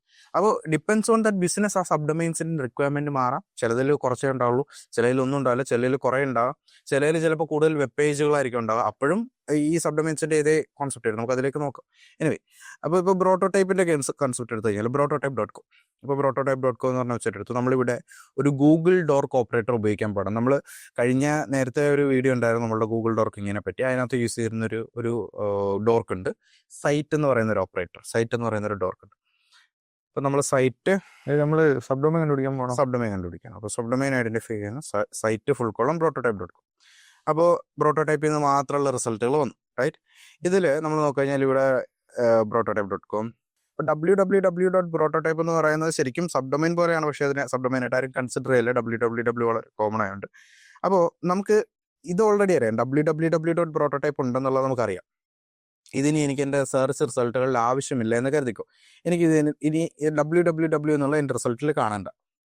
അങ്ങനെ ഉണ്ടെങ്കിൽ എനിക്ക് യൂസ് ചെയ്യാൻ പറ്റുന്നൊരു കോൺസെപ്റ്റാണ് -www. അപ്പോൾ എന്താ വെച്ചാൽ നെഗേഷനാണ് അത്. അപ്പോൾ നമ്മളുടെ സെർച്ച് റിസൾട്ടിൽ www എന്ന് പറയുന്നത് എന്തുണ്ടാവില്ല, നമ്മളുടെ സെർച്ച് റിസൾട്ടുകളിൽ ഉണ്ടാവില്ല. അപ്പോൾ നമ്മളത് ഓപ്പൺ റൺ ചെയ്ത് കഴിഞ്ഞാൽ www വെച്ചിട്ടുള്ള എല്ലാം പോയി. ഇനി നമുക്കൊന്ന് അടുത്തൊരു സബ് ഡൊമൈൻ നോക്കിയേ. ഇവിടെ study.brototype.com എന്ന് പറഞ്ഞ സബ് ഡൊമൈൻ വന്നിട്ടാണ്. നമ്മൾ സെർച്ച് ചെയ്ത് നോക്കി കഴിഞ്ഞാൽ study.brototype.com എന്ന് പറഞ്ഞൊരു ഡൊമൈൻ കാണാം. അപ്പോൾ അതൊരു സബ് ഡൊമൈനാണ്. brototype.com ഒരു ഡൊമൈൻ ഉണ്ട്, study.brototype.com ഉണ്ട്. അപ്പോൾ അത് കിട്ടിയ സ്ഥിതിക്ക് ഇനി അതും എൻ്റെ റിസൾട്ടിൽ വരേണ്ട ആവശ്യമില്ല, -study. അടുത്തത് reviewer.brototype.com ഉണ്ട്. അപ്പോൾ റിവ്യൂവർ എന്ന് പറഞ്ഞ പോർട്ടലുണ്ട്, റിവ്യൂവർ പോർട്ടൽ കിട്ടി. അത് കഴിഞ്ഞാൽ പിന്നെ നമുക്ക് v2-app.brototype.com ഉണ്ട്. അപ്പോൾ -v2-app. അപ്പോൾ അത് കിട്ടി. പിന്നെ അതുപോലെ നോക്കി കഴിഞ്ഞാൽ വേറെ ഏതാ സബ് ഡൊമൈൻ ഉള്ളത്, learn.brototype.com ഉണ്ട്. അപ്പോൾ -learn കിട്ടി. ഇങ്ങനെ നമ്മൾ നോക്കിക്കൊണ്ടേ ഇരുന്ന് കഴിഞ്ഞാൽ നമുക്കിങ്ങനെ ഒരു ഇനി സബ് ഡൊമൈൻസ് ഒന്നും ഇല്ല, ഇത്ര സബ് ഡൊമൈൻ ഉണ്ട്. അപ്പോൾ brototype.com എന്ന് പറയുന്ന വെബ്സൈറ്റിന് എത്ര സബ് ഡൊമൈനുകളുണ്ട്? www, study, reviewer, v2app, learn. 5 sub ഡൊമൈനുകളുള്ളതായിട്ട് നമുക്ക് കാണാം. www നമ്മൾ ഇതിലിപ്പോൾ കൂട്ടണ്ട, ബാക്കിയുള്ള എടുത്ത 4 സബ് ഡൊമൈനുകളാണ് ശരിക്കും ഈ ടാർഗറ്റിനുള്ളത്. www എല്ലാനും വരുന്നതല്ല, അത് എല്ലാത്തിലും വരും. അതുകൊണ്ട് തന്നെ നമ്മൾ നോർമലി ഒരു സബ് ഡൊമൈൻ ആയിട്ട് കൺസിഡർ ചെയ്യാറില്ല, പക്ഷെ പറയാം എന്ന് മാത്രം, അത് കൺസിഡർ ഉണ്ട്. ബാക്കി 4 എടുക്കാം. അപ്പോൾ 4 സബ് ഡൊമൈനുകൾ brototype.com ഉണ്ട്. അപ്പോൾ brototype.com ടെസ്റ്റ് ചെയ്യുകയാണെന്നുണ്ടെങ്കിൽ നമ്മൾ എന്തിനൊക്കെ ടെസ്റ്റ് ചെയ്യണം? brototype.com ടെസ്റ്റ് ചെയ്യണം, study.നെ ടെസ്റ്റ് ചെയ്യണം, റിവ്യൂവറിനെ ടെസ്റ്റ് ചെയ്യണം, v2app ടെസ്റ്റ് ചെയ്യണം, ലേണും ടെസ്റ്റ് ചെയ്യണം. ഇത് 4 ടെസ്റ്റ് ചെയ്ത് ഇത് 4ലും വൾനറബിലിറ്റി ഇല്ലെന്ന് ഉറപ്പിച്ചാലേ നമുക്ക് എന്തെന്ന് പറയാൻ പറ്റുള്ളൂ, brototype.com എന്ന് പറയുന്ന വെബ്സൈറ്റ് സെക്യൂർ ആണെന്ന് പറയാൻ പറ്റുള്ളൂ. അപ്പോൾ അതായത് 4 ടാർഗറ്റുകളായിട്ട് നമ്മൾ കൺസിഡർ ചെയ്യണം. കാര്യം 4ന്റെ ഫംഗ്ഷനാലിറ്റി ഡിഫറെൻ്റ് ആയിരിക്കും. ഇപ്പോൾ brototype.com ഇല്ലാത്ത ഫംഗ്ഷൻസ് എവിടെ ഉണ്ടാവുക? learn.ലുണ്ടാവും, അല്ലെങ്കിൽ ലേണിൽ ഇല്ലാത്ത ഫംഗ്ഷൻസ് റിവ്യൂവറിലുണ്ടാവും, അതിലില്ലാത്ത ഫംഗ്ഷൻസ് v2appലുണ്ടാവും. ചിലതിൽ ലോഗിൻ ഉണ്ടാവും, ചിലതിൽ ലോഗിൻ ഉണ്ടാവില്ല, ചിലതിൽ കൂടുതൽ പേജുകൾ ഉണ്ടാവും, ചിലതിൽ കൂടുതൽ പേജുകൾ ഉണ്ടാവില്ല, ചിലതിൽ ചിലപ്പോൾ OTP ജനറേറ്റ് ചെയ്യുന്നുണ്ടാവും, ചിലതിൽ ചിലപ്പോൾ ഉണ്ടാവില്ല. അപ്പോൾ ഓരോന്നിലെയും ഫംഗ്ഷനാലിറ്റി ഓരോന്നാണ്. ആ ബിസിനസിന്റെ റിക്വയർമെന്റ് ആണ് ആ സബ് ഡൊമൈൻ വേണോ വേണ്ടത്. അപ്പോൾ ഈ ബിസിനസ്സിന് ഇത്ര സബ് ഡൊമൈൻ മതി. പക്ഷേ ഗൂഗിൾ പോലൊരു കമ്പനിക്ക് 98,000 സബ് ഡൊമൈൻ വേണം. ഡിപ്പാർട്ട്മെന്റ് ഓഫ് ഡിഫൻസിന് 21 ലക്ഷത്തോളം സബ് ഡൊമൈൻ വേണം. ചിലപ്പോൾ വേറൊരു കമ്പനി എടുത്ത് കഴിഞ്ഞാൽ അതിലും കുറച്ച് സബ് ഡൊമൈൻസ് മതി. ഇപ്പോൾ sharathiya.com എന്ന് പറഞ്ഞ എൻ്റെ പേഴ്സണൽ വെബ്സൈറ്റ് എടുത്താൽ അതിൽ എനിക്ക് 2 സബ് ഡൊമൈൻസിൻ്റെ ആവശ്യമുള്ളൂ. അപ്പോൾ ഇങ്ങനെ പർപ്പസിനനുസരിച്ച് ഇതിങ്ങനെ മാറിക്കൊണ്ടേയിരിക്കും. ഒരു കമ്പനിയുടെ ഒരു നീഡാണ് അതെങ്ങനെ ആവണം, അല്ലെങ്കിൽ എന്തായിരിക്കണം വേണം എന്നുള്ളത്. ഇപ്പോൾ ഈ സബ് ഡൊമൈൻസ് തീരെ ആവശ്യമില്ലാത്ത ഒരു കമ്പനിയുണ്ട്, തീരെ ആവശ്യമില്ലാത്ത കമ്പനികളും ബിസിനസ്സുകളും ഉണ്ട്. ഇപ്പോൾ ഫോർ എക്സാമ്പിൾ നോക്കുകയാണെന്നുണ്ടെങ്കിൽ ഇപ്പോൾ ആ ഒരൊറ്റ വെബ്സൈറ്റ് അതിൻ്റെ അകത്ത് തന്നെ എല്ലാ ഓപ്പറേഷൻസും നടക്കുന്നു ഉണ്ടാവാം. ഇപ്പോൾ ഫോർ എക്സാമ്പിൾ ഞാൻ വെബ്സൈറ്റ് കാണിക്കും. ഇപ്പോൾ സോഡിക്സ് എന്ന് പറയുന്നത് ഒരു ഇറ്റ്സ് എ കമ്പനി. ഇത് ഒരു ഇ-കൊമേഴ്സ് കമ്പനിയാണ്. ഇത് ടീഷർട്ട് അങ്ങനെയുള്ള സാധനങ്ങളൊക്കെ ഫാഷൻ റിലേറ്റഡ് ഇ-കൊമേഴ്സ് കമ്പനിയാണ്. നോ, സോഡിക്സ് എന്ന കമ്പനിയെ സംബന്ധിച്ചിടത്തോളം ഇവിടെ നമുക്ക് സെയിം പ്രോസസ്സ് തന്നെ ചെയ്യണം. സോഡിക്സ് എത്ര സബ് ഡൊമൈൻ ഉണ്ട്? സബ് ഡൊമൈൻ ഉണ്ടെന്ന് നോക്കുക. നമ്മൾ നേരത്തെ ചെയ്ത അതേ പ്രോസസ്. ഇപ്പോൾ സൈറ്റ് ഫുൾ കോളൻ, ഈ സൈറ്റ് എന്നുള്ള പോലത്തെ ഒരുപാട് അല്ലെങ്കിൽ ഡോക്ക് ഓപ്പറേറ്റേഴ്സ്, ഒരുപാട് ഓപ്പറേറ്റേഴ്സ് ഉണ്ട്, ഒരുപാട് ഡിഫറെന്റ് ആയിട്ടുള്ള കുറെ ഓപ്പറേറ്റേഴ്സ്. നിങ്ങൾ ജസ്റ്റ് ഒന്ന് ഗൂഗിൾ അടിച്ചു നോക്കിയാൽ മതി കാണാൻ ഓപ്പറേറ്റേഴ്സ് ഉണ്ട് എന്നുള്ളത്. കാരണം ഓരോന്നും എടുത്ത് പറയാൻ പറ്റൂല. അതുകൊണ്ടാണ് നമ്മൾ ഓൺ ട്യൂട്ടോറിൽ പോകുന്ന സമയത്ത് അത് പലതുപോലെ യൂസ് ചെയ്യുന്ന സമയത്ത് ഇങ്ങനെ യൂസ് ചെയ്ത് പോവാം. അത് നിങ്ങളൊരു ഹോബി ആയിട്ട് മാറ്റി ഒരു സാധനം വേണം തോന്നിക്കഴിഞ്ഞാൽ നോർമലി ഒരു സെർച്ച് ചെയ്യുന്നതിന് കൂടെ തന്നെ അങ്ങനെ ഒരു ഡോർക്കും കൂടെ അതെ. ആഡ് ചെയ്യാൻ നോക്കാം. ഇപ്പോൾ ഇവിടെ നമ്മൾ റിസൾട്ടിലേക്ക് പോയി കഴിഞ്ഞാൽ സൈറ്റ് ഫുൾ കോളൻ നമ്മൾ പ്രോട്ടോടൈപ്പിൻ്റെ ചെയ്ത അതേ process site full colon sodx.com. എന്നാൽ ഇവിടെ നോക്കി കഴിഞ്ഞാൽ ഒരു സബ് ഡൊമൈൻ പോലെ നമുക്ക് ഇവിടെ കാണാൻ പറ്റില്ല. എല്ലാം എല്ലാം sodx.com എന്ന് പറഞ്ഞാൽ വെബ്സൈറ്റിൻ്റെ താഴേക്ക് ഒരു സബ് ഡൊമൈൻ പോലെ നമുക്ക് ഇവിടെ കാണാനായിട്ട് സാധിക്കില്ല. എത്ര നമ്മുടെ പേജ് ഇപ്പോൾ നമുക്ക് ഒരു ലാസ്റ്റ് പേജിലേക്ക് നോക്കാം. ഇവിടെ എല്ലാം ഇവിടെ ഒന്നും ഒരു സബ് ഡൊമൈൻ എന്ന് പറയുന്ന ഒരു സാധനമില്ല. കാര്യം ഈ ബിസിനസ്സിന് എന്തിൻ്റെ ആവശ്യമില്ല, സബ് ഡൊമൈൻ്റെ ആവശ്യമില്ല. ഒരു സബ് ഡൊമൈൻ്റെ ആവശ്യമില്ലാത്തതുകൊണ്ട് സബ് ഡൊമൈൻസ് ഒന്നും യൂസ് ചെയ്യുന്നില്ല. അത് ഇങ്ങനത്തെയും ഉണ്ടാവും. അതാണ് ഞാൻ പറയുന്നത്, ഒരു ബിസിനസിന്റെ റിക്വയർമെന്റ് ആണ് സബ് ഡൊമൈൻസ് ആവശ്യമുണ്ടോ ഇല്ലയോ എന്നുള്ളത്. പക്ഷേ അതേസമയം നമ്മൾ ഇവിടേക്ക് നോക്കിക്കഴിഞ്ഞാൽ നമുക്ക് വേറൊരു കാര്യം കാണാൻ പറ്റും. അതായത് ഇതിൽ നേരത്തെ പറഞ്ഞ സബ് ഡൊമൈൻ ഇല്ല എന്നേ ഉള്ളൂ, പക്ഷെ ഒരുപാട് പേജുകളുണ്ട്. ഇപ്പോൾ ഇവിടെ തന്നെ നോക്കിക്കഴിഞ്ഞാൽ ഈ sodx.com ഏകദേശം 10 പേജുള്ള റിസൾട്ടുകൾ ലോങ് ആയിട്ടുണ്ട്. അതായത് 14 നമ്മളിങ്ങനെ നോക്കിക്കഴിഞ്ഞാൽ ഒരുപാട് വെബ് പേജുകളുണ്ട്, പക്ഷെ എന്തില്ല, സബ് ഡൊമൈനുകൾ. അപ്പോൾ ടാർഗറ്റ് ഉണ്ടോ എന്ന് ചോദിച്ചാൽ ഉണ്ട്. എന്താ, ഓരോന്നും ഓരോ വെബ് പേജുകളാണ്, പക്ഷെ അതേപോലെ അല്ല എന്തെന്ന് പറയുന്നത് മറ്റേന്ന് പറയുന്നത്. അപ്പോൾ ഓരോ ടാർഗറ്റും ഓരോ രീതിയിലായിരിക്കും ഉണ്ട്. അപ്പോൾ നമ്മൾ എടുക്കുന്ന ടാർഗറ്റിനനുസരിച്ചാണ് നമ്മൾ ഇവിടെ നമ്മൾ ചെയ്യണമെന്നുള്ളത്. എത്ര ടാർഗറ്റ് എന്ന് വെച്ച് കഴിഞ്ഞാൽ ആക്ച്വലി ഒറ്റ ടാർഗറ്റിൽ പറയാൻ പറ്റും. ആക്ച്വലി ഒറ്റ ടാർഗറ്റുള്ളൂ, വിച്ച് ഇസ് sodx.com എന്ന് പറയുന്നത്. അതിന്റെ സബ് പേജിൽ തന്നെ വരുന്ന ഓരോരോ പോർഷൻസ്. അതെ, അതായത് നമ്മൾ ഒരു പേജിനെ ടെസ്റ്റ് ചെയ്ത് നമുക്ക് എല്ലാ പേജിനെയും ടെസ്റ്റ് ചെയ്ത പോലെ തന്നെയാണ്. ഇപ്പോൾ ഏതെങ്കിലും ഒരു പേജ് നമ്മൾ ടെസ്റ്റ് ചെയ്ത കാര്യം, ഇപ്പോൾ ഫോർ എക്സാമ്പിൾ നമുക്ക് ഏതെങ്കിലും ഒരു പേജ് എടുക്കാം. ഇപ്പോൾ ഇതെന്താ അപ്പോൾ ഇതെടുക്കാം. ഇതെടുത്തു കഴിഞ്ഞാൽ ഇവിടെ ടീഷർട്സിൻ്റെ ഒരു പേജാണ്. ഈ പേജിലേക്ക് നോക്കി കഴിഞ്ഞാൽ ഇവിടെ വുമൻസ് റൗണ്ട് നെക്ക് ടീഷർട്സ് ഇപ്പോൾ ഏതെങ്കിലും ഒരു പ്രൊഡക്റ്റ് റാൻഡംലി ഈ പ്രൊഡക്റ്റ് എഴുതും.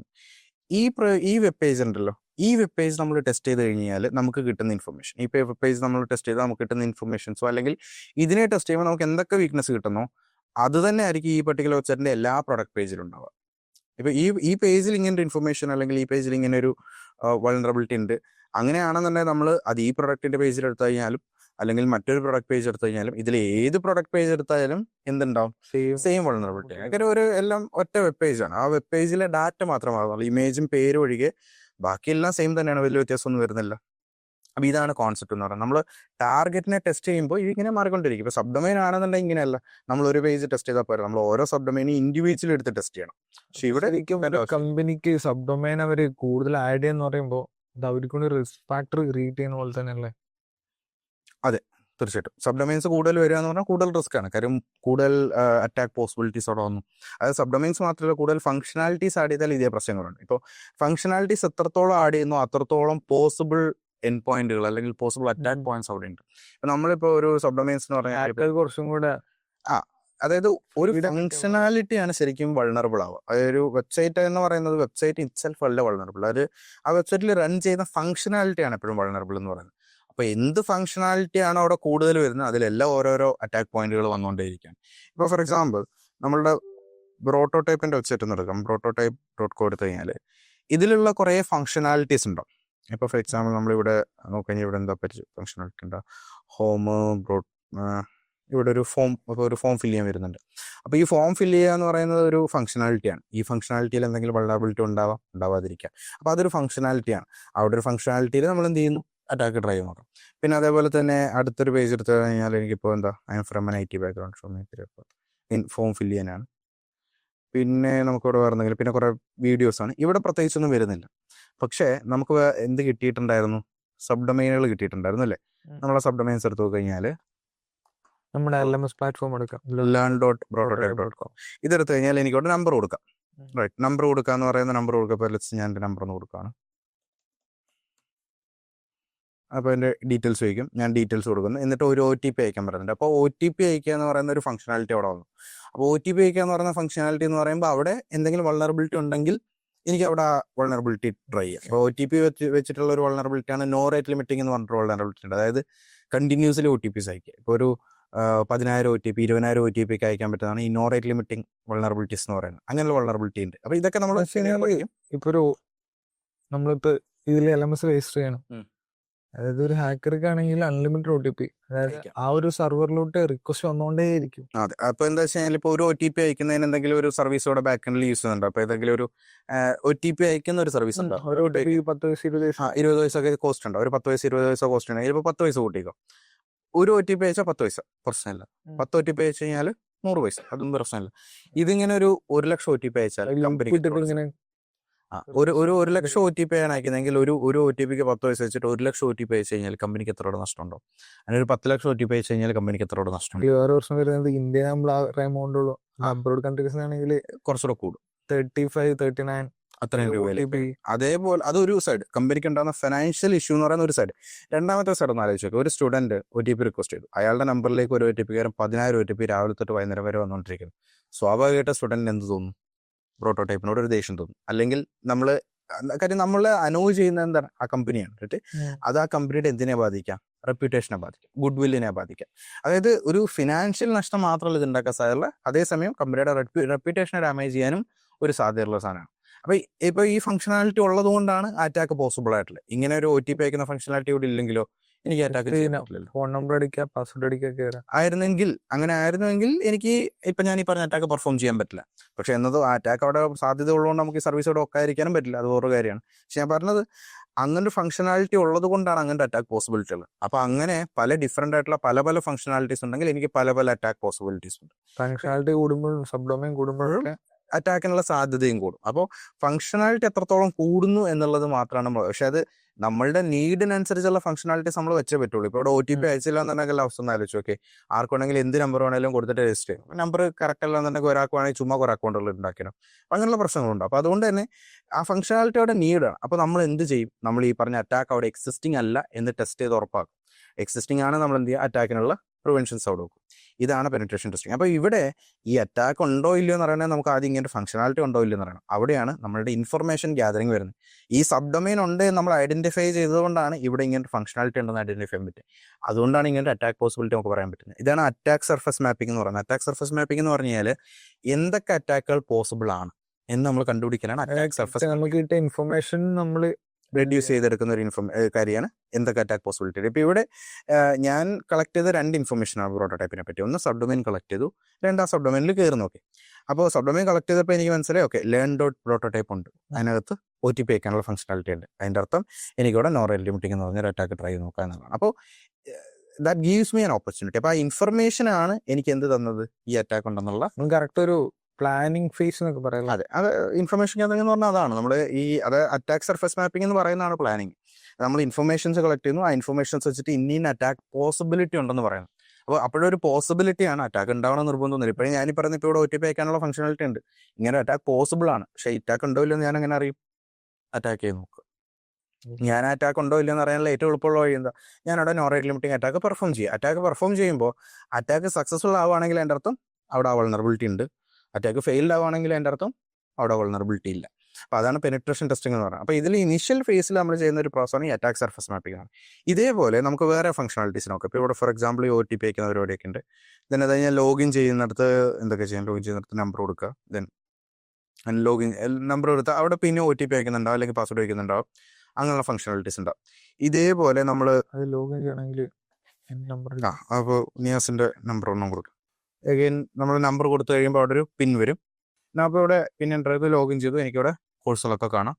അപ്പോൾ ഇപ്പോൾ ഞാൻ മലയാളം ചൂസ് ചെയ്യുന്നു. മലയാളം ചൂസ് ചെയ്ത് കഴിഞ്ഞാൽ കുറേ കോഴ്സുകളാണ്. ഇപ്പോൾ 100K coding challenge, web designing, web development challenge, ഇതൊക്കെ എനിക്ക് കാണാം. അപ്പോൾ ഇവിടെ എനിക്ക് കോഴ്സുകൾ കാണാം. അവിടെ സൈബർ സെക്യൂരിറ്റി കോഴ്സ്, നമ്മളുടെ സൈബർ സെക്യൂരിറ്റിയുടെ കോഴ്സുകളുണ്ട്. അപ്പോൾ എനിക്ക് അവിടുത്തെ കോഴ്സുകൾ വായിക്കാം, അവിടെ കോഴ്സ് കാണാം. അപ്പോൾ ഇവിടെ നോക്കുമ്പോൾ you need to enrol this course to start with this chapter. നമ്മൾ എൻറോൾ ചെയ്താലാണ് പറ്റുന്നത്. Start learning etcetera. അപ്പോൾ ഇവിടെ ഒരു ഫംഗ്ഷനാലിറ്റി എന്ന് പറയുന്ന ഒരു കോൺസെപ്റ്റ് ഉണ്ട്. ഇവിടെ ഒരു ഫംഗ്ഷനാലിറ്റി ഉണ്ട്. ആ ഫംഗ്ഷനാലിറ്റി എനിക്ക് കാണാനും എനിക്ക് അതിനോട് ഇൻട്രാക്ട് ചെയ്യാനൊക്കെ പറ്റുന്നുണ്ട്. അപ്പോൾ ഇവിടെ എന്തൊക്കെ ഫംഗ്ഷനാലിറ്റി ഉണ്ട് നമ്മൾ നോക്കണം. ഇവിടെ പ്രത്യേകിച്ച് കാര്യങ്ങളൊന്നുമില്ല, കുറേ കോഴ്സുകളുടെ ലിസ്റ്റിംഗ് ഉണ്ട്. ലേണിംഗ് ഇവിടെ നമുക്ക് കാണാൻ പറ്റും. പിന്നെ അതുപോലെ get recognized by prototype, contacts information ഉണ്ട്. ഇവിടെ കറന്റ് സ്റ്റാറ്റസ്, സ്റ്റുഡൻറ്റ്, നമ്മളുടെ വർക്കിംഗ് ക്വാളിഫിക്കേഷൻ, ഇവിടെ എന്തൊക്കെ ഡാറ്റ ചോദിക്കുന്നുണ്ട്, സബ്മിറ്റ് ചെയ്യാൻ പറ്റുന്നുണ്ട്. അപ്പോൾ ഇവിടെ വേറെ അധികം ഫംഗ്ഷനാലിറ്റീസ് ഉണ്ടെന്ന് നമുക്ക് പറയാൻ പറ്റില്ല. വളരെ ലിമിറ്റഡ് ആയിട്ടുള്ള ഫംഗ്ഷനാലിറ്റീസേ ഉള്ളൂ. നമുക്ക് ലോഗിൻ ചെയ്ത് കഴിഞ്ഞ് ഇത് കാണാം. പ്രത്യേകിച്ച് നമുക്ക് പിന്നെ ഇവിടെ ഒരു ഡാറ്റ സബ്മിറ്റ് ചെയ്യാനുള്ള ഒരു ഓപ്ഷൻ ഉണ്ട്. പിന്നെ കോൺടാക്ട് ചെയ്യാം, ലോഗൗട്ട് ചെയ്യാം. ഒരുപാട് ഫംഗ്ഷനാലിറ്റീസ് ഇവിടെ ശരിക്കും ഇല്ല. കാര്യം ഇപ്പോൾ ഫോർ എക്സാമ്പിൾ ഇപ്പോൾ നമുക്കിവിടെ ഇതൊരു പെയ്ഡ് കോഴ്സ് ആണെന്നുണ്ടെങ്കിൽ ഇവിടെ നമുക്ക് പൈസ കൊടുക്കാൻ പറ്റുമെന്ന് വെച്ചാൽ അതൊരു ഫംഗ്ഷനാലിറ്റിയാണ്. അപ്പോൾ പൈസ കൊടുക്കാൻ പറ്റുക എന്നുള്ളൊരു ഫംഗ്ഷനാലിറ്റി വരാം. ഇപ്പോൾ അതിൻ്റെ എക്സാമ്പിളാണ് നമ്മളുടെ ഈ ടാർഗറ്റ് എടുക്കുക. അപ്പോൾ ഇവിടെ ടീഷർട്ടാണ് പർച്ചേസ്. ഇപ്പോൾ ഇവിടെ ടീഷർട്ട് എന്ന് പറയുമ്പോൾ ഇവിടെ ഒരു കോസ്റ്റ് ഉണ്ട്. ഇവിടേക്ക് വന്നു കഴിഞ്ഞാൽ ഇവിടെ നമുക്കൊരു പേയ്മെൻറ്റ് ചോദിക്കുന്നുണ്ട്, റൈറ്റ്? ഇപ്പോൾ 299 എന്ന് പറയുന്ന ഒരു പേയ്മെൻറ്റ് ഇവിടെ ചോദിക്കുന്നുണ്ട്, ആ പർട്ടിക്കുലർ പ്രൊഡക്റ്റിൻ്റെ കോസ്റ്റ്. ഇത് വളരെ ഇമ്പോർട്ടൻ്റ് ആണ്. ഇ കൊമേഴ്സ് വെബ്സൈറ്റുകളിൽ എല്ലാത്തിലും ഉണ്ടാവാൻ സാധ്യതയുള്ള ഒരു വൾണറബിലിറ്റിയാണ്. അതായത് ഇതൊക്കെ നമ്മൾ ബഗ് ബൗണ്ടി റിലേറ്റഡ് ആയിട്ടുള്ള ചാപ്റ്റേഴ്സ് ഒക്കെ വരുന്നുണ്ട്. അതിലൊക്കെ ഡീറ്റെയിൽഡ് ആയിട്ട് എങ്ങനെയാണ് ഈ അറ്റാക്ക് പെർഫോം ചെയ്യേണ്ടതെന്നൊക്കെ പഠിക്കും. ഇവിടെ നമ്മളൊരു ഓവർവ്യൂ തരികയാണ് ഇൻഫർമേഷൻ കാര്യങ്ങളൊക്കെ വരുന്നത്. അപ്പോൾ ഇവിടെ ഒരു പ്രൈസിങ് ഉണ്ട്. അപ്പോൾ പ്രൈസിങ് എന്ന് പറയുമ്പോൾ ഇവിടെ അതുകൊണ്ട് മീൻ ചെയ്യുന്നത് 299 രൂപ ഞാൻ പേ ചെയ്യണം. ലെറ്റ്സ് സേ എനിക്ക് ഈ പ്രൈസ് ഏതെങ്കിലും ഒരു പോയിന്റ് വെച്ച് മാറ്റാൻ പറ്റുമെങ്കിലോ. അപ്പോൾ 299 എന്ന പ്രൈസ് എവിടെയൊക്കെ വരാം. അപ്പോൾ ഞാൻ 299 ആണ് ഞാനിവിടെ ബൈ നോ കൊടുക്കുന്നത്. ചെക്കൗട്ടിൽ വരാം, പേയ്മെന്റ് ചെയ്യുമ്പോൾ വരാം. പേയ്മെന്റ് ചെയ്യാം. അപ്പോൾ ബൈ നോ കൊടുക്കുമ്പോൾ ഇവിടെ ടോട്ടൽ എന്ന് പറഞ്ഞിട്ട് കോസ്റ്റ് കൂടെ വന്നു. സബ് ടോട്ടൽ, പിന്നെ ഒരു ഡിസ്കൗണ്ട് കോഡ് ചോദിക്കാം. അതിന് എനിക്ക് എന്തെങ്കിലും ഡിസ്കൗണ്ട് കോഡ് അറിയാമെന്നുണ്ടെങ്കിൽ എനിക്ക് ഇവിടെ അപ്ലൈ ചെയ്ത് എനിക്ക് ഡിസ്കൗണ്ട് കിട്ടുമായിരിക്കും. സബ് ടോട്ടൽ ഉണ്ട്, പിന്നെ ഷിപ്പിംഗ് ഉണ്ട്, പിന്നെ ടോട്ടൽ 299 കാണിക്കുന്നുണ്ട്. അപ്പോൾ എൻ്റെ ഇൻഫർമേഷൻസ് ഇവിടെ ചോദിക്കുന്നുണ്ട്. ഇവിടെ നമുക്ക് പേയ്മെന്റ് ഗേറ്റ് കാണാം, ബ്രേസർ പേ, ക്യാഷ് വരും എന്നൊക്കെ പറഞ്ഞാൽ, അല്ലെങ്കിൽ ക്യാഷ് ഓൺ ഡെലിവറി ആണ്. ഇതൊക്കെ നമുക്ക് കാണാം. ലെറ്റ്സ് എനിക്ക് 299 എന്ന കോസ്റ്റ് എനിക്ക് എവിടെന്നെങ്കിലും വെച്ച് മാറ്റാൻ പറ്റുമെങ്കിൽ എനിക്ക് എന്ത് ചെയ്യാം, എനിക്ക് ഇഷ്ടമുള്ള പ്രൈസൊക്കെ കാണാം. അങ്ങനെ വൾണറബിലിറ്റീസ് ഉള്ള വെബ്സൈറ്റുകൾ ഉണ്ടായിരുന്നു വേണമെങ്കിൽ പറയാം. ഇപ്പൊ പണ്ട് ഫ്ലിപ്കാർട്ട് നമ്മുടെ ഇപ്പൊ കുറെ ടർഫ് ബുക്കിങ്ങിന്റെ ഒക്കെ നമുക്ക് ഫ്രീ ആയിട്ട് ബുക്ക് ചെയ്യാൻ പറ്റും. അങ്ങനെയുള്ള പ്രശ്നങ്ങൾ ഉണ്ടാവും. അതായത് ഇപ്പോൾ നമ്മൾ ഇപ്പോൾ ഈ 299 ആണ് ഇതിന്റെ കോസ്റ്റ് എന്നുള്ളത് ഈ പർട്ടിക്കുലർ വെബ്സൈറ്റിന്റെ സെർവർ എങ്ങനെ അറിയാം, അത് നമ്മളൊന്ന് ആലോചിച്ചാൽ. ഇപ്പൊ ഈ സെർവർ അറിയുന്നത്, ഇപ്പൊ എനിക്കിവിടെ അറിയാം 290 രൂപ. ഇതിന്റെ സെർവറിലേക്ക് എങ്ങനെ പോവാ? ഞാൻ എൻ്റെ ഇൻഫർമേഷൻസ്, എൻ്റെ പേര്, എൻ്റെ ഫോൺ നമ്പർ, ഞാൻ ഈ കൊടുക്കുന്ന ഡീറ്റെയിൽസ് ഒക്കെ വെച്ചിട്ട് അങ്ങോട്ട് പോകും, സെർവറിലേക്ക് പോകും. സെർവറിലേക്ക് പോകുന്നതിന് തൊട്ട് മുമ്പുള്ള റിക്വസ്റ്റ്, അതായത് എൻ്റെ സിസ്റ്റത്തിൽ നിന്ന് സെർവറിലേക്ക് പോകുമ്പോൾ ഒരു റിക്വസ്റ്റ് ഉണ്ടെന്ന് കരുതുക. ആ റിക്വസ്റ്റിൽ ഈ കോസ്റ്റും ഉണ്ടാവാം, 299 കോസ്റ്റും ഉണ്ടാവും. ആ കോസ്റ്റ് ഉണ്ടെങ്കിൽ എനിക്ക് അവിടെ പോയിട്ട് അതിനെ എഡിറ്റ് ചെയ്യാൻ പറ്റുമെങ്കിൽ, എനിക്ക് ആ കോസ്റ്റിനെ എഡിറ്റ് ചെയ്യാൻ പറ്റുമെന്നുണ്ടെങ്കിൽ എന്ത് സംഭവിക്കും? എഡിറ്റ് ചെയ്യാൻ പറ്റുമെന്നുണ്ടെങ്കിൽ ബേസിക്കലി എനിക്ക് ഇഷ്ടമുള്ള ഈ സാധനമാണ്. ഇപ്പോൾ 299 എന്ന കോസ്റ്റിന് എനിക്ക് എഡിറ്റ് ചെയ്തിട്ട് 29 രൂപയ്ക്കോ 2 രൂപയ്ക്കോ 3 രൂപയ്ക്കോ ഇഷ്ടമുള്ള പൈസയ്ക്ക് വാങ്ങാം. പക്ഷേ അപ്പോൾ എഗെയിൻ ക്വസ്റ്റ്യൻസ് വരാം, എങ്ങനെ ഈ റിക്വസ്റ്റ് എഡിറ്റ് ചെയ്യും, എങ്ങനെ റിക്വസ്റ്റ് കാണും, എങ്ങനെ എനിക്ക് മാറ്റാൻ പറ്റും, അങ്ങനെ എല്ലാത്തിൻ്റെയും മാറ്റാൻ പറ്റും. എഗെയിൻ ഇതിന് വേണ്ടിയിട്ടുള്ള കാര്യങ്ങളൊക്കെ നമ്മൾ പിന്നീട് പഠിക്കും. ഇതിന് വേണ്ടിയിട്ട് നമ്മൾ യൂസ് ചെയ്യുന്ന ഒരു ടൂളാണ് ബോബ് സ്യൂട്ട് വളരെ വെൽ നോൺ ആയിട്ടുള്ള ഒരു ടൂളാണ് ബോബ് സ്യൂട്ടിൽ നമുക്ക് റിക്വസ്റ്റുകൾ കാണാൻ പറ്റും, ക്യാപ്ചർ ചെയ്യാൻ പറ്റും, മോഡിഫൈ ചെയ്യാൻ പറ്റും, എന്നിട്ട് നമുക്ക് സെൻഡ് ചെയ്യാനും പറ്റും. പക്ഷേ എപ്പോഴും എക്സ്പെക്ട് ചെയ്ത് എല്ലാ വെബ്സൈറ്റിലും പോയിട്ട് പോലെ പൈസ മാറ്റിയിട്ട് നമുക്ക് മേടിക്കാം. അത് പ്രത്യേകം ശ്രദ്ധിക്കണം. നേരത്തെ പറഞ്ഞ പോലെ പെർമിഷൻ ഇല്ലാണ്ട് എല്ലാ ആവശ്യവും ഇത് ചെയ്ത് നോക്കരുത്. അപ്പോൾ വളരെ ഇമ്പോർട്ടൻ്റ് ആണ്. പക്ഷേ എല്ലാത്തിലും അങ്ങനെ പറ്റില്ല. അവർ അതിൻ്റെതായ ഒരു സെക്യൂരിറ്റി മെഷേഴ്സും എടുത്തിട്ടുണ്ട് എല്ലാ വെബ്സൈറ്റുകളും. ഇപ്പോൾ പണ്ട് ഫ്ലിപ്കാർട്ടിലുണ്ട്. ഫ്ലിപ്കാർട്ട് തുടങ്ങിയ കാലത്ത് പണ്ട് ഫ്ലിപ്കാർട്ടിൽ ഈ പറഞ്ഞ സാധനം നടക്കുമായിരുന്നു. അതായത് പോയിട്ട് പ്രൈസ് മാറ്റിയിട്ട് നമുക്ക് വാങ്ങാൻ പറ്റുമായിരുന്നു. പക്ഷേ ഇപ്പോൾ നടക്കില്ല. പക്ഷേ പണ്ട് പറ്റുമായിരുന്നു. ഇത് എല്ലാ ഇ കൊമേഴ്സ് വെബ്സൈറ്റുകളിലുള്ള ഒരു പ്രശ്നമാണ്. ഇത് ഈ വെബ്സൈറ്റിന് മാത്രമല്ല ഞാൻ പറയുന്നത്, എല്ലാ വെബ്സൈറ്റിലും. ഈ വെബ്സൈറ്റിൽ പോസിബിൾ അല്ല, പക്ഷേ മിക്ക ഇ കൊമേഴ്സ് വെബ്സൈറ്റിൽ സാധ്യതയുള്ള ഒരു അറ്റാക്കാണ് അതെന്ന് പറയുന്നത്. അപ്പോൾ അതെന്തുകൊണ്ടാണ്? കാര്യം പൈസ മേടിക്കുന്നു എന്നൊരു ഫംഗ്ഷനാലിറ്റി അവിടെ ഉള്ളതുകൊണ്ടാണ്. പൈസ മേടിക്കുന്നില്ലെങ്കിൽ അതിൻ്റെ പ്രശ്നമില്ല. ഇതേപോലെ തന്നെ നമുക്ക് ഇവിടെ OTP അയക്കുന്ന എന്തെങ്കിലും ഫംഗ്ഷൻ ഒരുപാട് വളരാൻ ചാൻസ് ഉള്ള ഫീച്ചേഴ്സ് ഉണ്ട്. അതെ, ഇ കൊമേഴ്സ് ആണ് ഏറ്റവും കൂടുതൽ വളണറബിൾ ആവാൻ സാധ്യതയുള്ള ഒരു കാര്യം എന്ന് പറഞ്ഞാൽ. കാര്യം ഇ കൊമേഴ്സ് വളണറബിൾ ആവാനുള്ള കാരണം എന്താണ്? ഇ കൊമേഴ്സ് എന്ന് പറയുന്നതിനകത്ത് പൈസ ഇൻവോൾവ് ആണ്, മണി ഇൻവോൾവ് ആണ് എന്നുണ്ടെങ്കിൽ കൂടുതൽ അറ്റാക്ക് പോസിബിലിറ്റി ഇൻവോൾവ് ആണ്. കാര്യം അറ്റാക്ക് ചെയ്യപ്പെടാനുള്ള സാധ്യത കൂടുതലാണ് ഇപ്പോൾ എന്ന് പറഞ്ഞാൽ. ഇത് പല രീതിയിൽ പിന്നെയും ചെയ്യാം. ഇപ്പോൾ ഇതുപോലെ തന്നെ ഇപ്പോൾ ഫോർ എക്സാമ്പിൾ ഇവിടെ ഈ ഒരു ടീഷർട്ട് ഇപ്പോൾ ഞാനിത് പർച്ചേസ് ചെയ്യാന്ന് വെച്ചു, ഞാനിപ്പോൾ ബൈ നൗ കൊടുക്കുന്നു. 299 രൂപയ്ക്ക് എനിക്ക് ഒരു ക്വാണ്ടിറ്റിയാണ് കിട്ടുക. ലെറ്റ്സ് സേ ഞാൻ ഇതേ കാര്യത്തിൽ തന്നെ നേരത്തെ പറഞ്ഞ അതേ ക്വാണ്ടിറ്റിയിൽ പ്രൈസ് മാറ്റുന്നതിന് പകരം ക്വാണ്ടിറ്റി മാറ്റിയാലോ. ഇപ്പോൾ പ്രൈസ് 299 മാറ്റുന്നതിന് പകരം പ്രൈസ് അങ്ങനെ തന്നെ വെച്ചോണ്ട് 10-20 ആക്കി 299 രൂപയ്ക്ക് ഞാൻ ഓർഡർ ചെയ്താലോ ബിസിനസ് എന്നുള്ള നഷ്ടം എത്രത്തോളം ആയിരിക്കും? അതായത് 299 രൂപയുടെ 10 ടീഷർട്ടുകൾ എനിക്ക് 299 രൂപയ്ക്ക് മേടിക്കാൻ പറ്റുമെന്നുണ്ടെങ്കിൽ ആ ഒരു ബിസിനസ്സിന് അത് വലിയ നഷ്ടമാണ്. അപ്പോൾ ഇങ്ങനെ അതായത് ഫംഗ്ഷനാലിറ്റീസ് പലതാണ്. ക്വാണ്ടിറ്റി എന്ന് പറയുന്ന ഒരു ഫംഗ്ഷനാലിറ്റി ഉണ്ട്, ക്വാണ്ടിറ്റി എന്ന് പറയുന്ന ഒരു പാരാമീറ്റർ ഉണ്ട്, പ്രൈസ് എന്ന് പറയുന്ന ഒരു പാരാമീറ്റർ ഉണ്ട്. ഇതിനൊക്കെ പുറമെ വേറെ കുറേ പാരാമീറ്റർ ഉണ്ട്. ഡിസ്കൗണ്ട് കോഡ്, ഇപ്പോൾ ഡിസ്കൗണ്ട് കോഡ് ആക്ടിവേറ്റ് ചെയ്തതിന് ഡിസ്കൗണ്ട് കോഡ് എനിക്ക് എവിടെന്നെങ്കിലും ഇപ്പോൾ കുറേ വെബ്സൈറ്റുകളുണ്ട് ഈ ഡിസ്കൗണ്ട് കോഡുകളൊക്കെ പബ്ലിക് ആയിട്ട് അങ്ങനെ വെബ്സൈറ്റിന് ഡിസ്കൗണ്ട് കോഡ് കിട്ടി എനിക്ക് അത് ഇവിടെ കൊണ്ട് അപ്ലൈ ചെയ്യാം. ഇപ്പോൾ ഡിസ്കൗണ്ട് ചിലപ്പോൾ അപ്ലൈ ചെയ്യുന്നത് 100 രൂപയ്ക്കായിരിക്കും. നമ്മുടെ ഗൂഗിൾ പേയിൽ ഇരുന്ന കോഡ് സെയിൽ ചെയ്യാൻ വരെ പ്ലാറ്റ്ഫോംസ് ഉണ്ടല്ലോ. അങ്ങനത്തെ കുറേ പ്ലാറ്റ്ഫോമുകളുണ്ട്. ഈ ഗൂഗിൾ കൂപ്പൺ സെയിൽ ചെയ്യാൻ പറ്റുന്നത്. അപ്പോൾ അങ്ങനെയുള്ള ഏതെങ്കിലും പ്ലാറ്റ്ഫോമിൽ എനിക്ക് കോഡ് എടുത്ത് വിടാം. അപ്പോൾ ആ കോഡ് ഇടുമ്പോൾ ചിലപ്പോൾ കോഡ് എനിക്ക് 100 രൂപയുടെ ഡിസ്കൗണ്ട് ആയിരിക്കും തരുന്നത്. ലെറ്റ്സ് കൺസിഡർ ഒരു ടെസ്റ്റ് കോഡ് നമ്മൾ ചുമ്മാ ഒരെണ്ണം കൊടുത്തു, 100 രൂപ ഡിസ്കൗണ്ട് കിട്ടിയെന്ന് കരുതിക്കോ. ഞാൻ ആ 100 എന്നുള്ളത് മാറ്റിയിട്ട് 1000 എന്നാക്കിയാൽ, ഞാൻ ആ 100 എന്നുള്ള വാല്യൂ മറ്റേ 1000 എന്നാക്കി കഴിഞ്ഞാൽ എനിക്ക് 299 രൂപയുടെ പ്രൊഡക്റ്റ് ഫ്രീ ആയിട്ട് കിട്ടും. അപ്പോൾ അങ്ങനെ എനിക്ക് കുറേ പോസിബിലിറ്റീസ് അവിടെ ഉണ്ട്. അതായത് ഇതെല്ലാം ഓരോ ഫംഗ്ഷനാലിറ്റി. ഇപ്പോൾ ഡിസ്കൗണ്ട് കോഡ് അപ്ലൈ ചെയ്യാനുള്ള ഈ ഫംഗ്ഷനാലിറ്റി എന്ന് പറഞ്ഞാൽ അതും ഒരു വൾണറബിൾ ഫംഗ്ഷനാലിറ്റി തന്നെയാണ്. അവിടെ ഒരു പോസിബിൾ വൾണറബിലിറ്റി ഉള്ള ഫംഗ്ഷനാലിറ്റിയാണ്. ഇങ്ങനെ പല പല പോസിബിലിറ്റീസ് എനിക്ക് ഈ ഒരു പർട്ടിക്കുലർ വെബ്സൈറ്റിൽ തന്നെ എടുക്കാം. അപ്പോൾ ഞാൻ നേരത്തെ പറഞ്ഞ പോലെ തന്നെ ഒരു വെബ്സൈറ്റിനെ അല്ലെങ്കിൽ ഒരു ടാർഗറ്റിനെ നമ്മൾ മനസ്സിലാക്കാതെ നമുക്ക് ഒരിക്കലും എന്ത് ചെയ്യാൻ പറ്റില്ല, അറ്റാക്ക് ചെയ്യാൻ പറ്റില്ല. ഞാനിപ്പോൾ ഈ വെബ്സൈറ്റിൽ കയറി ഇത്രയും ഡീറ്റെയിൽസ് നോക്കി ഇത്രയൊക്കെ സാധനങ്ങളുണ്ട് എന്ന് മനസ്സിലായതുകൊണ്ടാണ് എനിക്ക് എന്ത് ചെയ്യാൻ പറ്റുന്നത്, എനിക്ക് ഈ അറ്റാക്കുകളൊക്കെ പോസിബിലിറ്റി പറയാൻ പറ്റുന്നത്. അതിനാണ് അറ്റാക്ക് സർഫസ് മാപ്പിംഗ് എന്ന് പറയുന്നത്. നമ്മൾ ആദ്യം വെബ്സൈറ്റ് എടുക്കുന്നു, ടാർഗറ്റിനെ മനസ്സിലാക്കുന്നു, അതിനെ ബേസിട്ട് എന്തൊക്കെ അറ്റാക്ക് പോസിബിലിറ്റി ഉണ്ടെന്ന് പറയുന്നു. ഈ പോസിബിലിറ്റീസിനെ ലിസ്റ്റ് ഔട്ട് ചെയ്തതിന് ശേഷം നമ്മൾ എന്ത് ചെയ്യുക, ആ ഓരോ വൾനറബിലിറ്റി ആയിട്ട് ടെസ്റ്റ് ചെയ്ത് നോക്കുക. ഓരോന്നായിട്ട് ടെസ്റ്റ് ചെയ്ത് നോക്കുമ്പോൾ എനിക്ക് എന്ത് മനസ്സിലാക്കാൻ പറ്റും, ഓക്കെ ഇവിടെ ഈ വൾനറബിലിറ്റി ഉണ്ട് അല്ലെങ്കിൽ ഇല്ല, എനിക്ക് മനസ്സിലാക്കാൻ പറ്റും. പക്ഷേ വെബ്സൈറ്റിൽ കയറി നോക്കാണ്ട് എനിക്കിത് ചെയ്യാൻ പറ്റില്ല. ഈ വെബ്സൈറ്റിൽ കയറി നോക്കിയാലും എനിക്കിത് മനസ്സിലാക്കാൻ പറ്റുള്ളൂ, അല്ലെങ്കിൽ എനിക്കിതെല്ലാം മനസ്സിലാക്കാൻ പറ്റും. അപ്പോൾ വെബ്സൈറ്റിനെ പറ്റി മനസ്സിലാക്കുക, പഠിക്കുക എന്നുള്ളത് വളരെ ഇമ്പോർട്ടൻ്റ് ആയിട്ടുള്ള സ്റ്റെപ്പാണ്. അതിനെപ്പറ്റി പഠിക്കാതെ അല്ലെങ്കിൽ അതിനെപ്പറ്റി മനസ്സിലാക്കാണ്ട് നമുക്ക് എന്ത് ചെയ്യാൻ പറ്റില്ല, അറ്റാക്ക് ചെയ്യാനായിട്ട് സാധിക്കില്ല. പിന്നെ ഇവിടെ നമ്മൾ നോക്കിക്കഴിഞ്ഞാൽ വേറെ എന്തെങ്കിലുമൊക്കെ ഫംഗ്ഷനാലിറ്റീസ്, ഇപ്പോൾ ഇവിടെ സെർച്ച് ഫംഗ്ഷനാലിറ്റി ഉണ്ട്. ഇപ്പോൾ സെർച്ച് ചെയ്യാന്ന് പറയുന്ന ഒരു ഇൻപുട്ട് കൊടുക്കുന്ന പരിപാടിയാണല്ലോ. ഇവിടെയാണ് ഇഞ്ചക്ഷൻ അറ്റാക്കുകൾ, അതായത് ഇൻപുട്ട് ഇഞ്ചക്ഷൻ അറ്റാക്കുകൾ ട്രൈ ചെയ്യുക. നമ്മൾ ഈ SQL injection, cross site scripting, ഇതൊക്കെ നമ്മൾ പിന്നീട് വെബിൻ്റെ ചാപ്റ്ററിലേക്ക് വരുമ്പോൾ പഠിക്കും. അപ്പോൾ ഇങ്ങനെയുള്ള ഇഞ്ചക്ഷൻ പോസിബിലിറ്റീസ്, ഇപ്പോൾ HTML ഇഞ്ചക്ഷൻ എന്ന് പറയുന്നൊരു അറ്റാക്ക് ഉണ്ട്, കമാൻഡ് ഇഞ്ചക്ഷൻ എന്ന് പറയുന്നൊരു അറ്റാക്ക് ഉണ്ട്, ഇങ്ങനെ കുറേ അറ്റാക്കുകളുണ്ട്. ഈ അറ്റാക്കുകളെ നമുക്ക് എന്ത് ചെയ്യാൻ പറ്റും, പഠിക്കാനായിട്ട് സാധിക്കും. ഈ അറ്റാക്കുകൾ നമുക്ക് ഇവിടെ ട്രൈ ചെയ്യാം. ഇപ്പോൾ ഇത് കാര്യം എനിക്ക് സെർച്ചിൽ എന്ത് വേണമെങ്കിലും ഇൻപുട്ട് കൊടുക്കും. ഇപ്പോൾ ഇവിടെ പോയിട്ട് എന്ത് സെർച്ച്, ഇപ്പോൾ ഇതൊരു ഇ-കൊമേഴ്സ് വെബ്സൈറ്റ് ആണ്. സോ ലെറ്റ് സെർച്ച് ടീഷർട്ട് കുറേ ഉണ്ടാവും. ടീഷർട്ട് സെർച്ച് പറ്റും, സെർച്ച് ഫോർ ടീഷർട്ട്. അപ്പോൾ ടീഷർട്ട് എന്ന് പറഞ്ഞാൽ എൻ്റർ കൊടുത്തു, ഞാൻ ടീഷർട്ട് സെർച്ച് ചെയ്ത് എനിക്ക് കുറേ ടീഷർട്ടുകൾ കാണിച്ചു. ഞാൻ ഇതിന് പകരം ഇവിടെ പോയിട്ട് ഒരു പേലോഡാണ് കൊടുക്കുന്നതെങ്കിൽ, ഒരു മലീഷ്യസ് ആയിട്ടുള്ള ഒരു പേലോഡ് കൊടുത്തു എന്ന് കരുതിക്കും. മലീഷ്യസ് ആയിട്ടുള്ള ഒരു പേലോഡ് ഇവിടെ കൊടുത്താൽ ചിലപ്പോൾ അതവിടെ എക്സിക്യൂട്ടഡ് ആവും. അപ്പോൾ ഇഞ്ചക്ഷൻ അറ്റാക്കുകൾ എനിക്ക് ഇവിടെ പോസിബിലിറ്റി. കാര്യം എനിക്ക് ടൈപ്പിംഗ് ചെയ്യാൻ പറ്റുന്ന, എനിക്ക് എന്തെങ്കിലും സെർച്ച് ചെയ്യാൻ പറ്റുന്ന ഓരോ പോയിന്റുകളിലും എന്തുണ്ട്, ഇഞ്ചക്ഷൻ അറ്റാക്ക് സാധ്യതകളുണ്ട്. ഇപ്പോൾ ഇവിടെ എനിക്ക് ടൈപ്പിംഗ് ചെയ്യാൻ പറ്റും.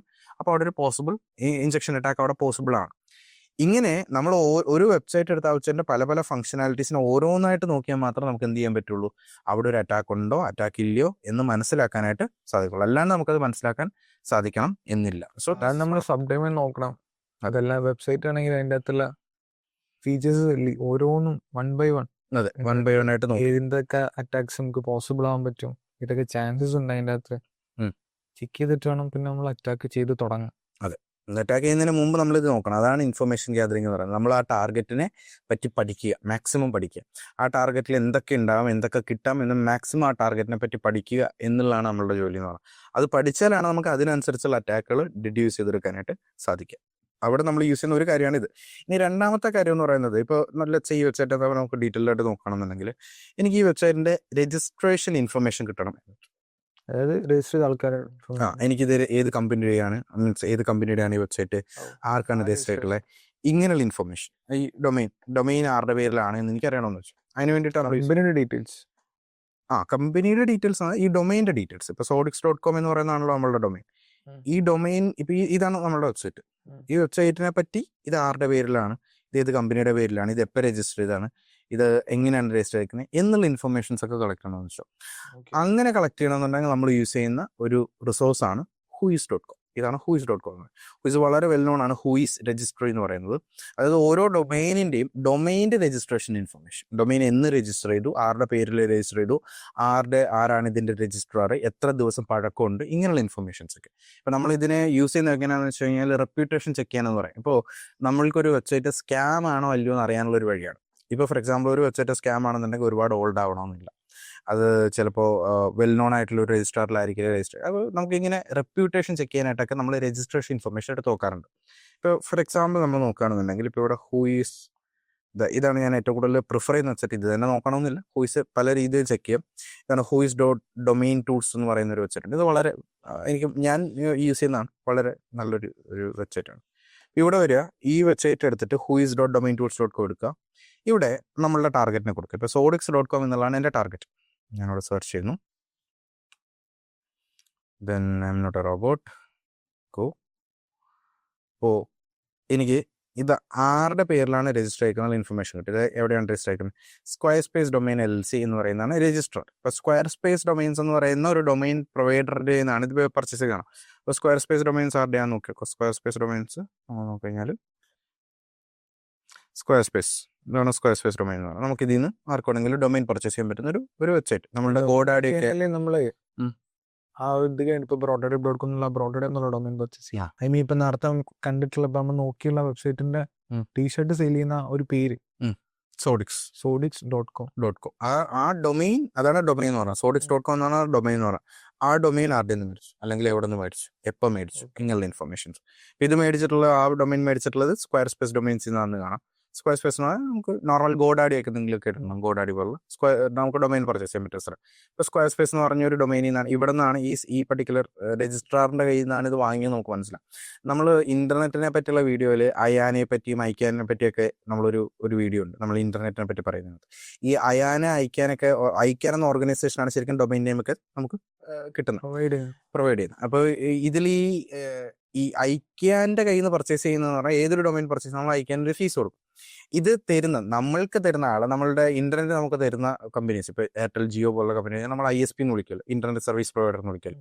ഇതേപോലെ നമുക്ക് ഡൊമൈൻ തരുന്ന കമ്പനികളെ വിളിക്കുന്ന പേരാണ് രജിസ്ട്രാർസ് എന്ന് വിളിക്കും. രജിസ്ട്രാർ അത് ഗോഡാഡി ഒരു വളരെ വെൽ നോൺ ആയിട്ടുള്ള ഒരു രജിസ്ട്രാറാണ്. അതേപോലെയാണ് സ്ക്വയർ സ്പേസ് വളരെ വെൽ നോൺ ആയിട്ടുള്ള ഒരു രജിസ്ട്രാറാണ്. നമുക്ക് ഇവിടെ നിന്നൊക്കെ ഡൊമൈൻ വാങ്ങാൻ പറ്റും. അപ്പോൾ ഈ പർട്ടിക്കുലർ വെബ്സൈറ്റ് വാങ്ങിയിട്ടുള്ള എവിടെ നിന്നാണ്? സ്ക്വയർ സ്പേസിൽ നിന്നാണെന്ന് നമുക്ക് കാണാം. സ്ക്വയർ സ്പേസ് എന്ന് പറഞ്ഞാൽ ഡൊമൈൻസിൽ നിന്ന് കാണാം. അടുത്ത താഴേക്ക് പോയി കഴിഞ്ഞാൽ ഡേറ്റ് 530 days ഓൾഡ്. ഇത് വാങ്ങിയത് 2023 ഓഗസ്റ്റ് 1 തീയതിയാണ് ഇത് വാങ്ങിയെന്ന് കാണാം. അപ്പോൾ എന്താണ് ഇത് വാങ്ങിയത്? 2023 ഓഗസ്റ്റ് 1 തൊട്ട് ഈ വെബ്സൈറ്റ് ലൈവ് ആണ്. അതേപോലെ 2025 ഓഗസ്റ്റ് 1 എക്സ്പയർഡ് ആവും. ലാസ്റ്റ് അപ്ഡേറ്റ് ചെയ്ത് 2024 4/21 അപ്ഡേറ്റ് ചെയ്തിട്ടുണ്ട് നമുക്ക് കാണാം. ഇങ്ങനെയുള്ള ഇൻഫർമേഷൻസ്, അതായത് എന്ന് വാങ്ങി, എന്നുവരെ ഉണ്ട്, എന്നാണ് ഇത് ലാസ്റ്റ് റിന്യൂ ചെയ്ത്, ഇങ്ങനെയുള്ള ഇൻഫർമേഷൻസ് ഒക്കെ നമുക്ക് ഇവിടെ കാണാം. പിന്നെ അതിൻ്റെ നെയിം സെർവറുകൾ നോക്കിക്കഴിഞ്ഞാൽ NS Cloud googledomains.com എന്നുള്ളതിലാണ് നെയിം സെർവർ എന്ന് കാണാം. ഈ നെയിം സെർവർ എന്ന് പറയുന്നത് വളരെ ഇമ്പോർട്ടൻ്റ് ആണ്. കാര്യം ഒരു ഡൊമൈൻ റിസോൾവ് ചെയ്യാന്ന് പറയുന്ന ഒരു പ്രോസസ്സ് ഉണ്ട്. ഇതിനെപ്പറ്റി നമ്മൾ ഡീറ്റെയിൽ ആയിട്ട് പിന്നീട് ഡിസ്കസ് ചെയ്യും. ഈ ഡൊമൈൻ റിസോൾവ് ചെയ്യുന്ന പ്രോസസ്സ് നെയിം സെർവറാണ് ചെയ്യുന്നത്. ശരിക്കും ഇതെന്താണെന്നും എങ്ങനെയാണെന്നുള്ളത് നമ്മൾ ഡീറ്റെയിൽ ആയിട്ട് പിന്നീട് പറയാറുണ്ട്. എന്താണ് നെയിം സെർവേഴ്സ് എന്നും, അല്ലെങ്കിൽ എന്തിനാണ് ഈ ഡൊമൈൻ റിസോൾവ് ചെയ്യുന്നത് നമ്മൾ ഡീറ്റെയിൽഡ് ആയിട്ട് നെക്സ്റ്റ് വീഡിയോസിൽ പറയുന്നുണ്ട്. അപ്പോൾ ഇത് ചെയ്യുന്നത് നെയിം സെർവേഴ്സാണ്. ഈ നെയിം സെർവറിനകത്ത് ഫോക്കസ് ആയിട്ടുള്ള കുറേ അറ്റാക്കുകളുണ്ട്. നെയിം സെർവറിനെ വെച്ച് ചെയ്യുന്ന കുറേ അറ്റാക്കുകളുണ്ട്. ഇപ്പോൾ അതിന് പറയാൻ പറ്റുന്ന ഒരു പേരാണ് DNS സോൺ ട്രാൻസ്ഫർ. ഇതൊക്കെ നമ്മൾ പിന്നീട് ചെയ്ത് നോക്കുന്ന അറ്റാക്കുകളാണ്. DNS zone transfer, domain name server എന്ന് പറയും. അപ്പോൾ ഈ DNS സോൺ ട്രാൻസ്ഫർ അറ്റാക്ക് എന്ന് പറഞ്ഞൊരു അറ്റാക്ക് ഉണ്ട്. ആ അറ്റാക്ക് നമ്മൾ ചെയ്യുന്നത് നെയിം സെർവറുകളിലാണ്. അപ്പോൾ നെയിം സെർവർ ഏതാണെന്ന് പറഞ്ഞാൽ നമുക്ക് എന്ത് ചെയ്യാൻ പറ്റുള്ളൂ? അറ്റാക്ക് പെർഫോം ചെയ്യാനായിട്ട് സാധിക്കുകയുള്ളൂ. അപ്പോൾ ഇവിടെ നെയിം സെർവർ കാണാം. പിന്നെ ആ പർട്ടിക്കുലർ വെബ്സൈറ്റിൻ്റെ IP അഡ്രസ്സ് നമുക്ക് ഇവിടെ കാണാം. ഇതാണ് എൻ്റെ IP അഡ്രസ്സ്, ഇതാണ് ആ വെബ്സൈറ്റ്. ഇവിടെ തന്നെ നമുക്ക് ഒരു ഇൻഫർമേഷനും കൂടെ കാണാം. ആ സെയിം സെർവറിൽ തന്നെ ഏകദേശം 44,67,238 വെബ്സൈറ്റുകൾ സെർവ് ചെയ്തതാണ്. അതായത് അത്രത്തോളം വേറെ ഡൊമൈനുകൾ ഇതിനകത്ത് സെർവ് ചെയ്യുന്നുണ്ട്. ഇവിടെ നിന്നും നമ്മൾ മനസ്സിലാക്കേണ്ട കാര്യം, ഒരു ഡൊമൈൻ ഹോസ്റ്റ് ചെയ്യാൻ പല ഓപ്ഷൻസ് ഉണ്ട്. അതിലൊന്നെന്ന് പറയുന്ന പ്രൈവറ്റ് സെർവറുകളും, രണ്ടെന്ന് പറയുന്ന ഷെയർഡ് സെർവറുകളുമാണ്. പ്രൈവറ്റ് സെർവർ എന്ന് പറഞ്ഞു കഴിഞ്ഞാൽ ആ ഒരൊറ്റ വെബ്സൈറ്റ് മാത്രമേ ആ സെർവറിൽ റൺ ചെയ്യുന്നുള്ളൂ, അല്ലെങ്കിൽ ആ ഒരൊറ്റ കമ്പനിയുടെ പേരിലുള്ള സെർവർ ആയിരിക്കും. ഇപ്പോൾ ഫോർ എക്സാമ്പിൾ ഗൂഗിളിൻ്റെ ഡൊമൈനുകളെല്ലാം ഹോസ്റ്റ് ചെയ്യുക ഗൂഗിളിൻ്റെ ഒരു സിംഗിൾ സെർവറിലായിരിക്കും. അതിൽ വേറെ ഒരു കമ്പനിയുടെയും വെബ്സൈറ്റുകൾ കൊണ്ടുപോയി ഹോസ്റ്റ് ചെയ്യാനായിട്ട് പറ്റില്ല. ആണ് പ്രൈവറ്റ് സെർവറിൻ്റെ ഗൂഗിളിൻ്റെയോ അല്ലെങ്കിൽ google.com മാത്രമായിരിക്കും ഉണ്ടാവുക, അല്ലെങ്കിൽ ഗൂഗിളിൻ്റെ തന്നെ വേറെ ഏതെങ്കിലും സബ് ഡൊമൈനുകളോ ആയിരിക്കും ഉണ്ടാവുക. അങ്ങനെ ഉണ്ടാവുള്ളൂ. ഗൂഗിളിൻ്റെ ഉണ്ടാവുള്ളൂ, വേറെ ഒന്നും ഉണ്ടാവില്ല. അപ്പോൾ വലിയ കമ്പനികളെല്ലാം ചെയ്യുന്ന അങ്ങനെ ഒരു പ്രൈവറ്റ് സെർവർ എടുക്കുകയാണ് ചെയ്യുക. പക്ഷേ അതല്ലാത്ത, അതായത് ഇപ്പോൾ ഒരു പ്രൈവറ്റ് സെർവർ എടുക്കുക എന്ന് പറഞ്ഞാൽ ഭയങ്കര എക്സ്പെൻസീവ് ആയിട്ടുള്ള ഒരു കാര്യം കൂടിയാണ്. പ്രൈവറ്റ് സെർവർ എന്ന് പറഞ്ഞാൽ ഭയങ്കര എക്സ്പെൻസീവ് ആണ്. ഈ സാധനം പർച്ചേസ് ചെയ്യാനും റൺ ചെയ്യാനും ഭയങ്കര എക്സ്പെൻസീവ് ആണ്. അതുകൊണ്ട് തന്നെ ഭൂരിഭാഗം കമ്പനികളും ചെയ്യുന്ന ഒരു കാര്യം ഷെയർഡ് സെർവർ എടുക്കും. ഷെയർഡ് സെർവർ എന്ന് പറഞ്ഞാൽ ഒരു ഫുൾ സെർവർ എടുക്കുന്നുണ്ട്. ആ ഫുൾ സെർവറിൽ ഒരു ചെറിയ സ്പേസ് മാത്രം എടുക്കാം. അപ്പോൾ വേറെ വെബ്സൈറ്റുകൾ അതിനകത്ത് ഹോസ്റ്റ് ചെയ്യും. അപ്പോൾ ഇവിടെ നോക്കിക്കഴിഞ്ഞാൽ 44 ലക്ഷത്തോളം വേറെ വെബ്സൈറ്റുകൾ അതിനകത്ത് സെയിം സെർവറിൽ എന്ത് ചെയ്യുന്നുണ്ട്? ഹോസ്റ്റ് ചെയ്യുന്നുണ്ട്. അതായത് ഈ സെയിം IP അഡ്രസ്സിൻ്റെ തന്നെയാണ് ഇത്രയും വെബ്സൈറ്റുകൾ റൺ ചെയ്യുന്നതെന്ന് മനസ്സിലാക്കാം. അതിൻ്റെ അർത്ഥം, അപ്പോൾ ആ വെബ്സൈറ്റിൽ ഏതെങ്കിലും ഒരു വെബ്സൈറ്റ് ക്രാഷ് ആയിട്ട് സെർവറിൽ ആക്സസ് കിട്ടിയാലും 3 months നമുക്ക് എടുക്കാൻ പറ്റും. That's A problem. അതാണ് ഷെയർഡ് സെർവറുകളുടെ പ്രശ്നം. അതായത് ആ സെർവറിലുള്ള വേറെ ഏതെങ്കിലും വെബ്സൈറ്റിൽ എന്തെങ്കിലും അറ്റാക്ക് പോസിബിൾ ആയി ആ സെർവറിനെ ആക്സസ് ചെയ്യാൻ പറ്റിയാൽ, ആ സെർവറിൽ പ്രോപ്പറായിട്ടുള്ള സെക്യൂരിറ്റീസ് വെച്ചിട്ടില്ലെങ്കിൽ പലതരത്തിലുള്ള അറ്റാക്ക്, ഇപ്പോൾ സൈഡ് ചാനൽ എന്നൊക്കെ പറഞ്ഞ കുറച്ച് അറ്റാക്കുകളുണ്ട്. അതായത് ഒരു സെർവറിൽ ഏതെങ്കിലും ഒരു പാർട്ട് കോംപ്രമൈസ് ചെയ്താൽ ഫുൾ സെർവർ കോംപ്രമൈസ് ചെയ്യാം. അങ്ങനെ പല അറ്റാക്കുകളുണ്ട്. അപ്പോൾ ഏതെങ്കിലും ഒരു വെബ്സൈറ്റ് കോംപ്രമൈസ് ചെയ്യാൻ പറ്റിക്കഴിഞ്ഞാൽ ചിലപ്പോൾ എന്ത് ചെയ്യാം, ചിലപ്പോൾ അതൊരു പോസിബിലിറ്റിയാണ്, എപ്പോഴും നടക്കണമെന്നില്ല, പോസിബിലിറ്റിയാണ്. ചിലപ്പോൾ നമ്മുടെ സെർവറിന് മുഴുവനായിട്ട് കോംപ്രമൈസ് ചെയ്യും. ഇപ്പോൾ പണ്ടൊക്കെ ഭയങ്കര കോമൺ ആയിരുന്നു ഇത് ഒറ്റയടിക്ക് 30 ലക്ഷം 40 ലക്ഷം വെബ്സൈറ്റുകളൊക്കെ എടുക്കും. അതായത് മാസ് ഇഞ്ചക്ഷൻ അറ്റാക്കുകൾ എന്ന് പറയും. പണ്ട് സീക്വൽ ഇഞ്ചക്ഷൻ ഒക്കെ വളരെ പോപ്പുലർ ആയ സമയത്ത് മാസ് ഇഞ്ചക്ഷൻ അറ്റാക്കുകൾ വളരെ കോമൺ. അതായത് സീക്വൽ ഇഞ്ചക്ഷൻ ചെയ്യുമ്പോൾ ആ സെർവറിനെ ഫുൾ എടുക്കാനും പറ്റും, ആ സെർവറിലെ എല്ലാ വെബ്സൈറ്റുകളും എടുക്കാൻ പറ്റും. അപ്പോൾ ഷെയർഡ് സെർവർ ഉപയോഗിക്കുമ്പോഴുള്ള ഒരു പ്രശ്നമാണത്. ചിലപ്പോൾ നമ്മളുടെ വെബ്സൈറ്റ് ആ കൂട്ടത്തിൽ പെടാം. ഏതെങ്കിലും ഒരു വെബ്സൈറ്റ്, ഇപ്പോൾ നമ്മുടെ വെബ്സൈറ്റ് നമ്മൾ ഫുള്ള് സെക്യൂർ ആക്കിയെന്ന് വെച്ചോ, പക്ഷെ നമ്മളുടെ സെർവറിലുള്ള ബാക്കിയുള്ള വെബ്സൈറ്റുകൾ സെക്യൂർ അല്ല എങ്കിൽ നമ്മൾ എത്ര സെക്യൂരിറ്റി ഉണ്ടാകും. അവിടെ വേറെ പ്രശ്നമില്ല. ഇപ്പോൾ ഒരു ഷെയർഡ് സെർവറിൽ ഇപ്പം എൻ്റെ ഇൻറ്റൻഷൻ എന്ന് പറയുന്നത് അത് ഹാക്ക് ചെയ്യാന്നുള്ളതാണ്. അപ്പോൾ ഇതേപോലെ ഡൊമൈൻ ഞാൻ പർച്ചേസ് ചെയ്തു, ഉം. ഏതെങ്കിലും ഒരു ഷെയർഡ് സെർവറിലായിരിക്കും ഞാൻ ഹോസ്റ്റ് ചെയ്യുന്നുണ്ടാവും. ഉം. ആ ഒരു ആക്സസ് വെച്ചിട്ട് തന്നെ ആ സെർവർ മൊത്തം അയക്കാൻ വൈകും. പോസിബിലിറ്റി ഉണ്ട്. പക്ഷെ അവിടെയാണ് ശരിക്കും പറഞ്ഞാൽ ഈ സെർവർ മെയിൻറ്റെയിൻ ചെയ്യുന്ന ആൾക്കാരുടെ ഇമ്പോർട്ടൻസ് ഉള്ളത്. ഇപ്പൊ ഈ സെർവർ മെയിൻറ്റെയിൻ ചെയ്യുന്ന മോസ്റ്റ്ലി സ്ക്വയർ സ്പേസോ അല്ലെങ്കിൽ ഗൂഗിൾ ഡൊമൈൻസോ ആയിരിക്കും. അവരുടെ പേരിലുള്ള ഡൊമൈൻ ആണല്ലോ. അപ്പോൾ ആ സെർവർ മെയിൻറ്റെയിൻ ചെയ്യുന്ന ആൾക്കാർ അങ്ങനെ ഒരു അറ്റാക്ക് മനസ്സിൽ കണ്ട് അതിനുള്ള പ്രിവെന്റീവ് കൺട്രോൾസോ അല്ലെങ്കിൽ അതിന് വേണ്ടിയിട്ടുള്ള സെക്യൂരിറ്റി വെച്ചിട്ടില്ലെങ്കിൽ ഈ പോസിബിലിറ്റി ഉണ്ട്. ഇപ്പോൾ ഒരു സെർവറിൽ ആക്സസ് കിട്ടിയോണ്ട് മാത്രം നമുക്ക് ആ സെർവറിലുള്ള ഫുൾ ഡിവൈസുകൾ എടുക്കാൻ പറ്റണമെന്നില്ല. നമുക്ക് ആ സെർവറിനെ അല്ല നമുക്കുള്ള ആക്സസ് അല്ലാണ്ട് കുറച്ചുകൂടെ നെക്സ്റ്റ് ലെവൽ ആക്സസ് ആ സെർവറിൽ കിട്ടിയാലേ പറ്റുള്ളൂ. അതായത് ഇതിനെ എല്ലാത്തിനും കറക്റ്റ് ആയിട്ടുള്ള സെഗ്മെന്റേഷൻസ് ഉണ്ടാവും. കറക്റ്റ് ആയിട്ട് വെബ്സൈറ്റുകൾ മാറി സെഗ്മെന്റ് ചെയ്തിട്ടായിരിക്കും ഈ ഓരോ സ്പേസ് കൊടുത്തിട്ടുണ്ടാവുക. അപ്പോൾ അവിടെയൊക്കെ ഉണ്ടാവുന്ന സെക്യൂരിറ്റീസിനെ പ്രോപ്പറായി ഇംപ്ലിമെന്റ് ചെയ്തിട്ടില്ലെങ്കിൽ ഈ അറ്റാക്ക് പോസിബിലിറ്റി ഉണ്ട്. ഇല്ലേ പറ്റില്ല. അത് ആ സെർവർ മെയിൻറ്റെയിൻ ചെയ്യുന്ന ആൾക്കാരുടെ കയ്യിലിരിക്കും എങ്ങനെയാണെന്നുള്ള, അവർ എത്രത്തോളം സെക്യൂർ ആയിട്ട് അതിനെ മെയിൻറ്റെയിൻ ചെയ്തിട്ടുണ്ടെന്നുള്ളതനുസരിച്ച്. പക്ഷെ അവിടെ ഒരു പോസിബിലിറ്റി നമുക്ക് എപ്പോഴും, ഇപ്പോൾ 100% നമുക്ക് പറയാൻ പറ്റില്ലെങ്കിൽ ഒരു പോസിബിലിറ്റി നമുക്ക് എപ്പോഴും പറയാൻ പറ്റും. ഒരു പോസിബിൾ അറ്റാക്ക് ഔട്ട് ഉണ്ട്. സംഭവിക്കാനുള്ള സാധ്യത വളരെ കുറവായിരിക്കാം. പക്ഷെ അതൊരു റിസ്ക് തന്നെയാണ്. ഈ പറഞ്ഞ പോലെ ഒരു ഡൊമൈൻ എനിക്ക് മേടിച്ചിട്ട് ആ ഡൊമൈന് ആ ആക്സസ് വെച്ചിട്ട് എനിക്ക് അറ്റാക്ക് ചെയ്യാൻ പറ്റില്ല വെച്ചാൽ പറ്റുമായിരിക്കാം. ഏതെങ്കിലും ഒരു വൾണറബിലിറ്റി ഏതെങ്കിലും പോയിന്റിൽ വന്നാൽ ചിലപ്പോൾ പറ്റിയേക്കാം. ഡിപ്പെൻസ്, നമുക്ക് ഒരിക്കലും പറയാൻ പറ്റില്ല. പക്ഷെ എന്നാലും ആ ഒരു പോസിബിലിറ്റി അവിടെ ഉണ്ട്. അത് മെയിൻറ്റെയിൻ ചെയ്യുന്ന ആൾക്കാരുടെ എന്താ പറയുക സെക്യൂരിറ്റിക്ക് അനുസരിച്ചിരിക്കും. ഇത് മെയിൻറ്റെയിൻ ചെയ്യുന്ന ഏത് ഓർഗനൈസേഷനാണ് അവർ പ്രോപ്പർലി സെക്യൂരിറ്റി തന്നെങ്കിൽ ഓക്കെ. ഇപ്പോൾ AWS ആണെങ്കിൽ AWS ആണ് അതിന്റെ സെക്യൂരിറ്റി മെയിൻറ്റെയിൻ ചെയ്യേണ്ടത്. അപ്പോൾ AWS മെയിൻറ്റെയിൻ ചെയ്യുന്ന രീതി കറക്റ്റ് അല്ലെങ്കിൽ ചിലപ്പോൾ ഈ അറ്റാക്ക് പോസിബിൾ ആയേക്കാം. നമുക്ക് ഒരിക്കലും പറയാൻ പറ്റില്ല. എപ്പോഴും അതൊരു പ്രശ്നമാണ്. അതുകൊണ്ടാണ് വലിയ കമ്പനികൾ എന്ത് ചെയ്യുന്നത്, പ്രൈവറ്റ് സെർവറിലാക്കുന്നത്. പ്രൈവറ്റ് സെർവർ ആകുമ്പോൾ ഈ പ്രശ്നമില്ലല്ലോ. പ്രൈവറ്റ് സെർവർ ആകുമ്പോൾ അത് ആ കമ്പനിയുടെ മാത്രമാണ്. അപ്പോൾ അവർക്ക് ഈ ഒരു പേടിക്കേണ്ട ആവശ്യമില്ല. ഈ ഒരു റിസ്കിന്റെ സാധ്യത അവിടെ കുറവായിരിക്കും. IP location Ontario, Ottawa, Shopify INC എന്നാണ്. ഷോപ്പിഫൈ INC എന്ന് കാണുമ്പോൾ അവിടെ നമുക്ക് മനസ്സിലാവും ഷോപ്പിഫൈ ഒരു പോപ്പുലർ ആയിട്ടുള്ള ഒരു ഹോസ്റ്റിംഗ് പ്രൊവൈഡർ പോലെയാണ്. അതായത് ഈ കൊമേഴ്സ് വെബ്സൈറ്റുകളൊക്കെ മോസ്റ്റ്ലി ബിൽഡ് ചെയ്യാനുള്ള ഒരു സാധനമാണ് ഷോപ്പിഫൈ എന്ന് പറയുന്നത്. അപ്പോൾ അതിൽ നിന്ന് നമുക്ക് എന്ത് മനസ്സിലാക്കാൻ പറ്റും, ഈ വെബ്സൈറ്റ് ഷോപ്പിഫൈയിലാണ് ക്രിയേറ്റ് ചെയ്തത്. അപ്പോൾ ഷോപ്പിഫൈയിലാണ് ക്രിയേറ്റ് ചെയ്തെന്നുള്ള ഇൻഫർമേഷൻ നമുക്ക് അവിടെ നിന്ന് കിട്ടും. അപ്പോൾ ഷോപ്പിഫൈയിൽ ക്രിയേറ്റ് ചെയ്തെന്ന് പറയുമ്പോൾ എന്ത് പോസിബിലിറ്റി ഉണ്ട്, ഷോപ്പിഫൈയുമായിട്ട് ബന്ധപ്പെട്ട വൾണറബിലിറ്റികൾ ഈ വെബ്സൈറ്റുകളിൽ ഉണ്ടാവാനുള്ള സാധ്യതകളുണ്ട്. അപ്പോൾ ഷോപ്പിഫൈ ആയിട്ട് ബന്ധപ്പെട്ട എന്തെങ്കിലും വൾണറബിലിറ്റീസ് ഉണ്ടെങ്കിൽ അതിവിടെ ട്രൈ ഔട്ട് ചെയ്യും. അപ്പോൾ നമുക്കതൊരു ഇൻഫർമേഷനാണ്. ഓക്കെ. പിന്നെ നമ്മൾ താഴേക്ക് പോയി കഴിഞ്ഞാൽ എന്തൊക്കെയുണ്ട്, ഡൊമൈൻ സ്റ്റാറ്റസ്, രജിസ്റ്റേർഡ് എക്സെട്ര. ഇവിടെ ഡൊമൈൻ നെയിം sodix.com നമ്മളിപ്പോൾ കണ്ടു. പിന്നെ സ്ക്വയർ സ്പേസിൻ്റെ പേരിലാണ്, അത് നമ്മൾ നേരത്തെ കണ്ടു. പിന്നെ താഴേക്ക് പോയി കഴിഞ്ഞാൽ എന്തുണ്ട്, എക്സ്പിറേഷൻ ഡേറ്റ്, ഇതൊക്കെ നമ്മൾ നേരത്തെ കണ്ടാണ്. രജിസ്ട്രേഷൻ ID റിഡാക്റ്റഡ് ഫോർ പ്രൈവസി എന്ന് പറഞ്ഞു കാണാം. ഇതിലൊരു കാര്യമുള്ളത്, ഹൂയിസ് എന്ന് പറയുന്നതിനകത്ത് ഹൂയിസ് രജിസ്ട്രേഷൻ ഇൻഫർമേഷൻ ആണ് തരുന്നതെങ്കിൽ most of the domain providers, domain registrars ചെയ്യുന്ന ഒരു കാര്യം എന്ന് പറയുന്നത് ഈ പർട്ടിക്കുലർ ഇൻഫർമേഷൻ ഉണ്ട്, നമ്മളെ പറ്റിയുള്ള പേര്, address, phone number, email ID, ഇത് നമുക്ക് റിഡാക്ട് ചെയ്ത് വെക്കാൻ പറ്റും, നമുക്ക് ഹൈഡ് ചെയ്ത് വെക്കാൻ പറ്റും. ഹൂയിസ് ഇൻഫർമേഷൻ ഹൈഡ് ചെയ്ത് വെക്കാൻ പറ്റും. അത് മോസ്റ്റ് ഓഫ് ദ രജിസ്ട്രാർസും ഓഫർ ചെയ്യുന്ന ഒരു ഓഫറാണ്. അതുകൊണ്ടാണ് ഇവിടെ രജിസ്റ്റർ നെയിം റിഡാക്റ്റഡ് ഫോർ പ്രൈവസി എന്ന് എഴുതിയിരിക്കുന്നത്. റിഡാക്റ്റഡ് ആണ് നമുക്ക് കാണാം, റിഡാക്ട് ചെയ്തിരിക്കുന്നതാണ്. പക്ഷേ അതിന് തൊട്ടാണ് ഓർഗനൈസേഷൻ കാണാം, സോഡിക്സ് ഇന്ത്യ LLP എന്ന് പറയുന്ന ഒരു ഓർഗനൈസേഷന്റെ പേരിലാണ് എന്തുള്ളത്, ഈ ഡൊമൈൻ. അപ്പോൾ സോഡിക്സ് ഇന്ത്യ LLP എന്ന് പറഞ്ഞ ഒരു കമ്പനിയുടെ പേരിലുള്ള ഡൊമൈൻ ആണ് ഇതെന്നുള്ള ഇൻഫർമേഷൻ നമുക്ക് മനസ്സിലാക്കാം. പിന്നെ അതുപോലെ താഴേക്ക് പോയി കഴിഞ്ഞാൽ സ്റ്റേറ്റ് കേരളയാണ്, കൺട്രി ഇന്ത്യ ആണ്. അപ്പോൾ ഇന്ത്യയിൽ കേരളത്തിലുള്ള ഒരു കമ്പനിയുടെ പേരിലാണ് ഈ പർട്ടിക്കുലർ വെബ്സൈറ്റ് എന്നുള്ള ഇൻഫർമേഷൻ നമുക്ക് കിട്ടും. പക്ഷെ അവിടെ അഡ്രസ് ഇല്ല. അഡ്രസ്സൊക്കെ ഉണ്ട്, ഇവിടെ കണ്ടോ, അഡ്രസ്സൊക്കെ റിഡാക്റ്റഡ് ഫോർ പ്രൈവസിയാണ്. അത് നമുക്ക് നോർമലി ചെയ്യാൻ പറ്റില്ല, രജിസ്ട്രാർസ് ഓഫർ ചെയ്യുന്നതാണ്. അങ്ങനെയുള്ള ഇൻഫർമേഷൻസ് നമുക്ക് ഇവിടെ നിന്നെല്ലാം കളക്ട് ചെയ്യാനായിട്ട് സാധിക്കും. അപ്പോൾ നമ്മളിവിടെ ഇങ്ങനെ സെർച്ച് ചെയ്ത് കഴിഞ്ഞാൽ ഓർഗനൈസേഷൻ നെയിം ഇവിടെ കാണാം. അപ്പോൾ ഓർഗനൈസേഷനെ പറ്റിയുള്ള കൂടുതൽ ഇൻഫർമേഷൻ ആണെങ്കിൽ നമ്മൾ ഈ പേര് വെച്ചിട്ട് സെർച്ച് ചെയ്താൽ കൂടുതൽ ഇൻഫർമേഷൻസ് അറിയാം.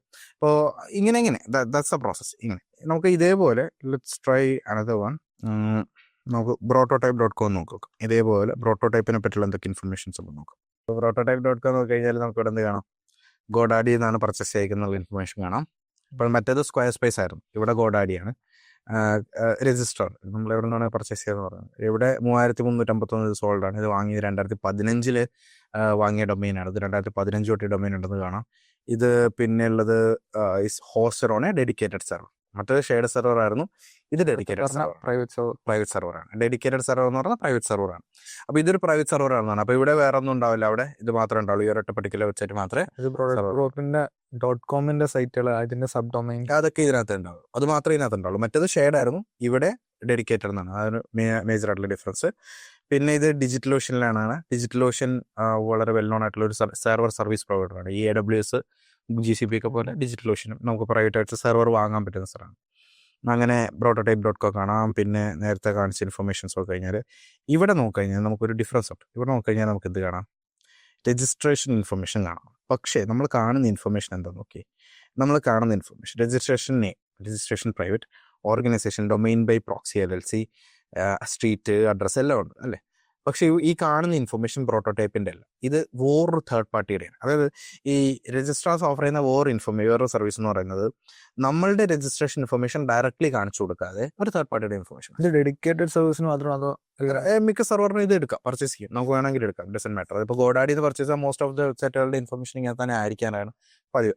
നമ്മളത് അതൊരു അഡീഷണൽ സബ്സ്ക്രിപ്ഷൻ ഒന്നും വേണ്ട, അഡീഷണൽ നമ്മളൊരു സെറ്റിംഗ് ഓൺ ആക്കിയിട്ടാണ്.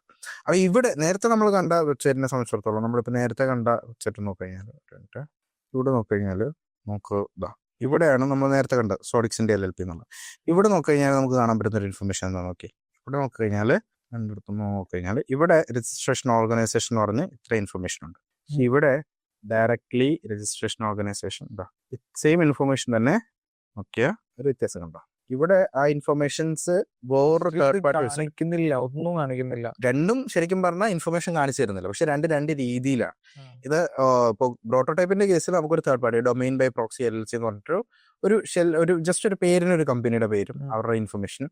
ഇപ്പുറത്ത് കമ്പനിയുടെ പേരുണ്ട് സോഡിക്സിന്റെ LLP, പക്ഷെ ബാക്കിയെല്ലാം റിഡാക്റ്റഡ് ഫോർ പ്രൈവസി ആക്കി. അപ്പോൾ ഇവിടെ പ്രൈവസിക്ക് വേണ്ടിയിട്ട് റിഡാക്ട് ചെയ്തെന്ന് വെച്ചാൽ ഇവിടെ റിഡാക്ട് ചെയ്തില്ല, പകരം വേറെ ഫേക്ക് ഇൻഫർമേഷൻ കാണിച്ചു. അപ്പോൾ രണ്ടിലും നമ്മളുടെ ഇൻഫർമേഷൻ പുറത്തു പോകുന്നില്ല, പക്ഷേ ഒരെണ്ണത്തിലുണ്ട് ഒരെണ്ണത്തിലില്ല. അപ്പോൾ ഈ രണ്ട് രീതിയിൽ നമ്മൾ ചെയ്യാൻ പറ്റും. ഇത് രജിസ്ട്രാറിനനുസരിച്ചാണ്. കാര്യം എന്താ വെച്ച് കഴിഞ്ഞാൽ ഇപ്പം ഇവിടെ വ്യത്യാസം വന്നിട്ടുള്ള എന്തുകൊണ്ടാണെന്ന് വെച്ച് കഴിഞ്ഞാൽ ഈ രജിസ്ട്രാറാണ് വ്യത്യാസം വന്നിട്ടുള്ളത്. ഇപ്പുറത്ത് സ്ക്വയർ സ്പേസ് എന്ന് പറഞ്ഞിട്ട് രജിസ്ട്രാർ, ഇപ്പുറത്ത് ഗോഡാഡിയാണ്. ഓരോ രജിസ്ട്രാർസും ഓഫർ ചെയ്യുന്ന സർവീസുകൾ ഡിഫറെൻ്റ് ആണ്. അതുകൊണ്ടാണ് ഈ ഒരു ഡിഫറൻസ് ശരിക്കും വരുന്നതെന്ന് പറയാം. ശരിക്കും ഡൊമെയിൻ പർച്ചേസ് ചെയ്യാൻ ഈ രണ്ട് പ്ലാറ്റ്ഫോം ഒരുപാടുണ്ട്. നെയിം ചീപ്പ്, പിന്നെ വേറെ ഡൊമെയിൻ ഡോഗ്ര, അങ്ങനെ കുറേ ഉണ്ട്. ഒരുപാട് രജിസ്ട്രാർസ് ഉണ്ട്, ഒരുപാട് പേരുടെ വാങ്ങാം. ഇഷ്ടമുള്ള ആൾക്കാരുടെ നമുക്ക് വാങ്ങാം. എയർടെൽ ജിയോ എന്നൊക്കെ പറയുന്നത് കുറേ ഉണ്ട്. പക്ഷെ അതുപോലെ തന്നെ വേറെ കാര്യം കൂടെ ഉണ്ട് കേട്ടോ. നമുക്ക് വേണമെങ്കിൽ ഈ പരിപാടി തുടങ്ങാൻ പറ്റും. അതായത് ഈ ഡൊമെയിൻസ് റീസെല് ചെയ്യുന്നൊരു പരിപാടി ഉണ്ട്. അപ്പോൾ ഗോഡാഡി ഒക്കെ ഇല്ലേ, ഇതുപോലെ നമുക്ക് ഗോഡാഡി ഇത് മേടിച്ചിട്ട് നമുക്ക് വേറെ സെല് ചെയ്യാൻ പറ്റും. അങ്ങനെ പരിപാടി ഉണ്ട്. അപ്പോൾ നമ്മുടെ പേരിലൊരു ഈ ഡൊമൈൻ സെല് ചെയ്യുന്ന ഒരു പരിപാടിയൊക്കെ സ്റ്റാർട്ട് ചെയ്ത് നോക്കാൻ പറ്റും. അത് നമ്മുടെ പേരിൽ തന്നെ ആയിരിക്കും, അങ്ങനെ ചെയ്യാൻ പറ്റും. ആർക്കും വേണമെങ്കിൽ ചെയ്യാം, പക്ഷെ അതൊരു ചിലവുള്ള പരിപാടിയാണ്. അത് പർച്ചേസ് ചെയ്തിട്ടണം. അത് ചെയ്യുന്ന കാര്യമായിട്ട് ഇപ്പോൾ ജിയോ ഹോട്ട്സ്റ്റാർ മെർജ് നിങ്ങൾ കണ്ടിരുന്നു. ജിയോ ഹോട്ട്സ്റ്റാർ മെർജ്, ജിയോയും ഹോട്ട്സ്റ്റാറും ആണെന്ന് തോന്നുന്നു. ഏതോ ഒരു OTT പ്ലാറ്റ്ഫോം ജിയോ വാങ്ങുന്നുണ്ട്. അപ്പോൾ ഒരു സ്റ്റുഡന്റ് അവൻ പണ്ടേ ഈ ന്യൂസ് കഴിഞ്ഞ വർഷം പുറത്തു വന്നപ്പോൾ തന്നെ അവൻ എന്ത് ചെയ്തു, JioHotstar.com എന്ന് പറഞ്ഞ ഡൊമൈൻ പർച്ചേസ് ചെയ്തു. എന്നിട്ട് ഇപ്പം മെർജിങ് എല്ലാം കഴിഞ്ഞവരെ വെബ്സൈറ്റ് തുടക്കാൻ പോയപ്പോൾ ഇത് ഇവന്റെ പേരിലല്ലേ. അപ്പോൾ ഇവൻ ഇഷ്ടമുള്ള പോലെ വിൽക്കാം, ഡൊമൈൻ അവൻ്റെ സ്വന്തമാണല്ലോ. ഇവൻ എന്ത് ചെയ്തു, ഇവൻ എൻ്റെ കോളേജ് ഫീസ് എനിക്ക് കോളേജിൽ പഠിക്കാനുള്ള ഫുൾ ഫീസ് നിങ്ങൾ തന്ന ഡൊമൈൻ നിങ്ങളെടുത്ത് എത്ര 1-2 കോടി രൂപയാണെന്ന് ചോദിച്ചു. എത്രയും പൈസ ചോദിച്ചിട്ടാണ് അത് ശരി. അതിനെ ഡൊമൈൻ റീസെൽ എന്ന് പറഞ്ഞൊരു പരിപാടി. അതൊരു ഭയങ്കര കോമൺ പരിപാടി കേട്ടോ. നമ്മൾ പോസിബിൾ ഡൊമൈൻസ് നേരത്തെ മേടിച്ച് വെക്കും, എന്നിട്ട് ആ കമ്പനി ഇറങ്ങുമ്പോൾ നമ്മളത് വിറ്റളയും. എന്നിട്ട് അവൻ എന്താ ചെയ്യുന്നത് വെച്ച് കഴിഞ്ഞാൽ ഇവിടെ ഈ വെബ്സൈറ്റിന്റെ ഹോം പേജിൽ എഴുതി വെച്ചു, അതായത് എനിക്ക് ഈ പൈസ തരുന്നില്ല, തന്നാൽ ഞാനിത് എന്ന് പറഞ്ഞിട്ട് അതാണ് അതിൻ്റെ ഒരു case, Jio Hotstar domain dispute Dubai waste siblings USA. എന്നിട്ട് അവൻ ഡൊമൈൻ്റെ ഹോം പേജിൽ അവൻ അങ്ങനെ ഒരു പേജ് ഉണ്ടാക്കി എഴുതി വെച്ചു, അതായത് ഞാൻ പൈസ വെച്ചിട്ട് വരും, എനിക്ക് തരുന്നില്ല, എനിക്ക് പഠിക്കാൻ വേണ്ടിയിട്ടാണ് ചോദിച്ചാൽ ഈ പൈസ എന്നാൽ നിങ്ങൾക്ക് ഡൊമൈൻ തരാം, അല്ലെങ്കിൽ ഈ പൈസ ആരാന്നാലും ഞാൻ ഡൊമൈൻ വെറുതെ തരാമെന്ന് പറഞ്ഞിട്ട് ഭയങ്കര കേസൊക്കെ നടക്കുന്നുണ്ട് അതിൻ്റെ പേരിൽ. ഇനി അപ്പോൾ ഞാൻ പറഞ്ഞാൽ അങ്ങനെയുള്ള കുറേ പരിപാടികളും ഈ ഡൊമൈൻ്റെ പേരിലൊക്കെ നടക്കാറുണ്ട്. അപ്പോൾ ഇങ്ങനെയുള്ള ഇൻഫർമേഷൻസ് നമ്മൾ കളക്ട് ചെയ്യുക. അപ്പോൾ ഇത് ഒരു സെറ്റ് ഓഫ് ഇൻഫർമേഷൻ. ഇനി രണ്ടാമത്തെ ഒരു സെറ്റ് ഓഫ് ഇൻഫർമേഷൻ, ഇത് രജിസ്ട്രേഷൻ ഇൻഫർമേഷൻ ആണ്. ഹുയിസി നമ്മൾ കളക്ട് ചെയ്യുക. ഹുയിസ് വെച്ചിട്ട് രജിസ്ട്രേഷൻ റിലേറ്റഡ് ആയിട്ടുള്ള ഇൻഫർമേഷൻസ് എല്ലാം കളക്ട് ചെയ്യും.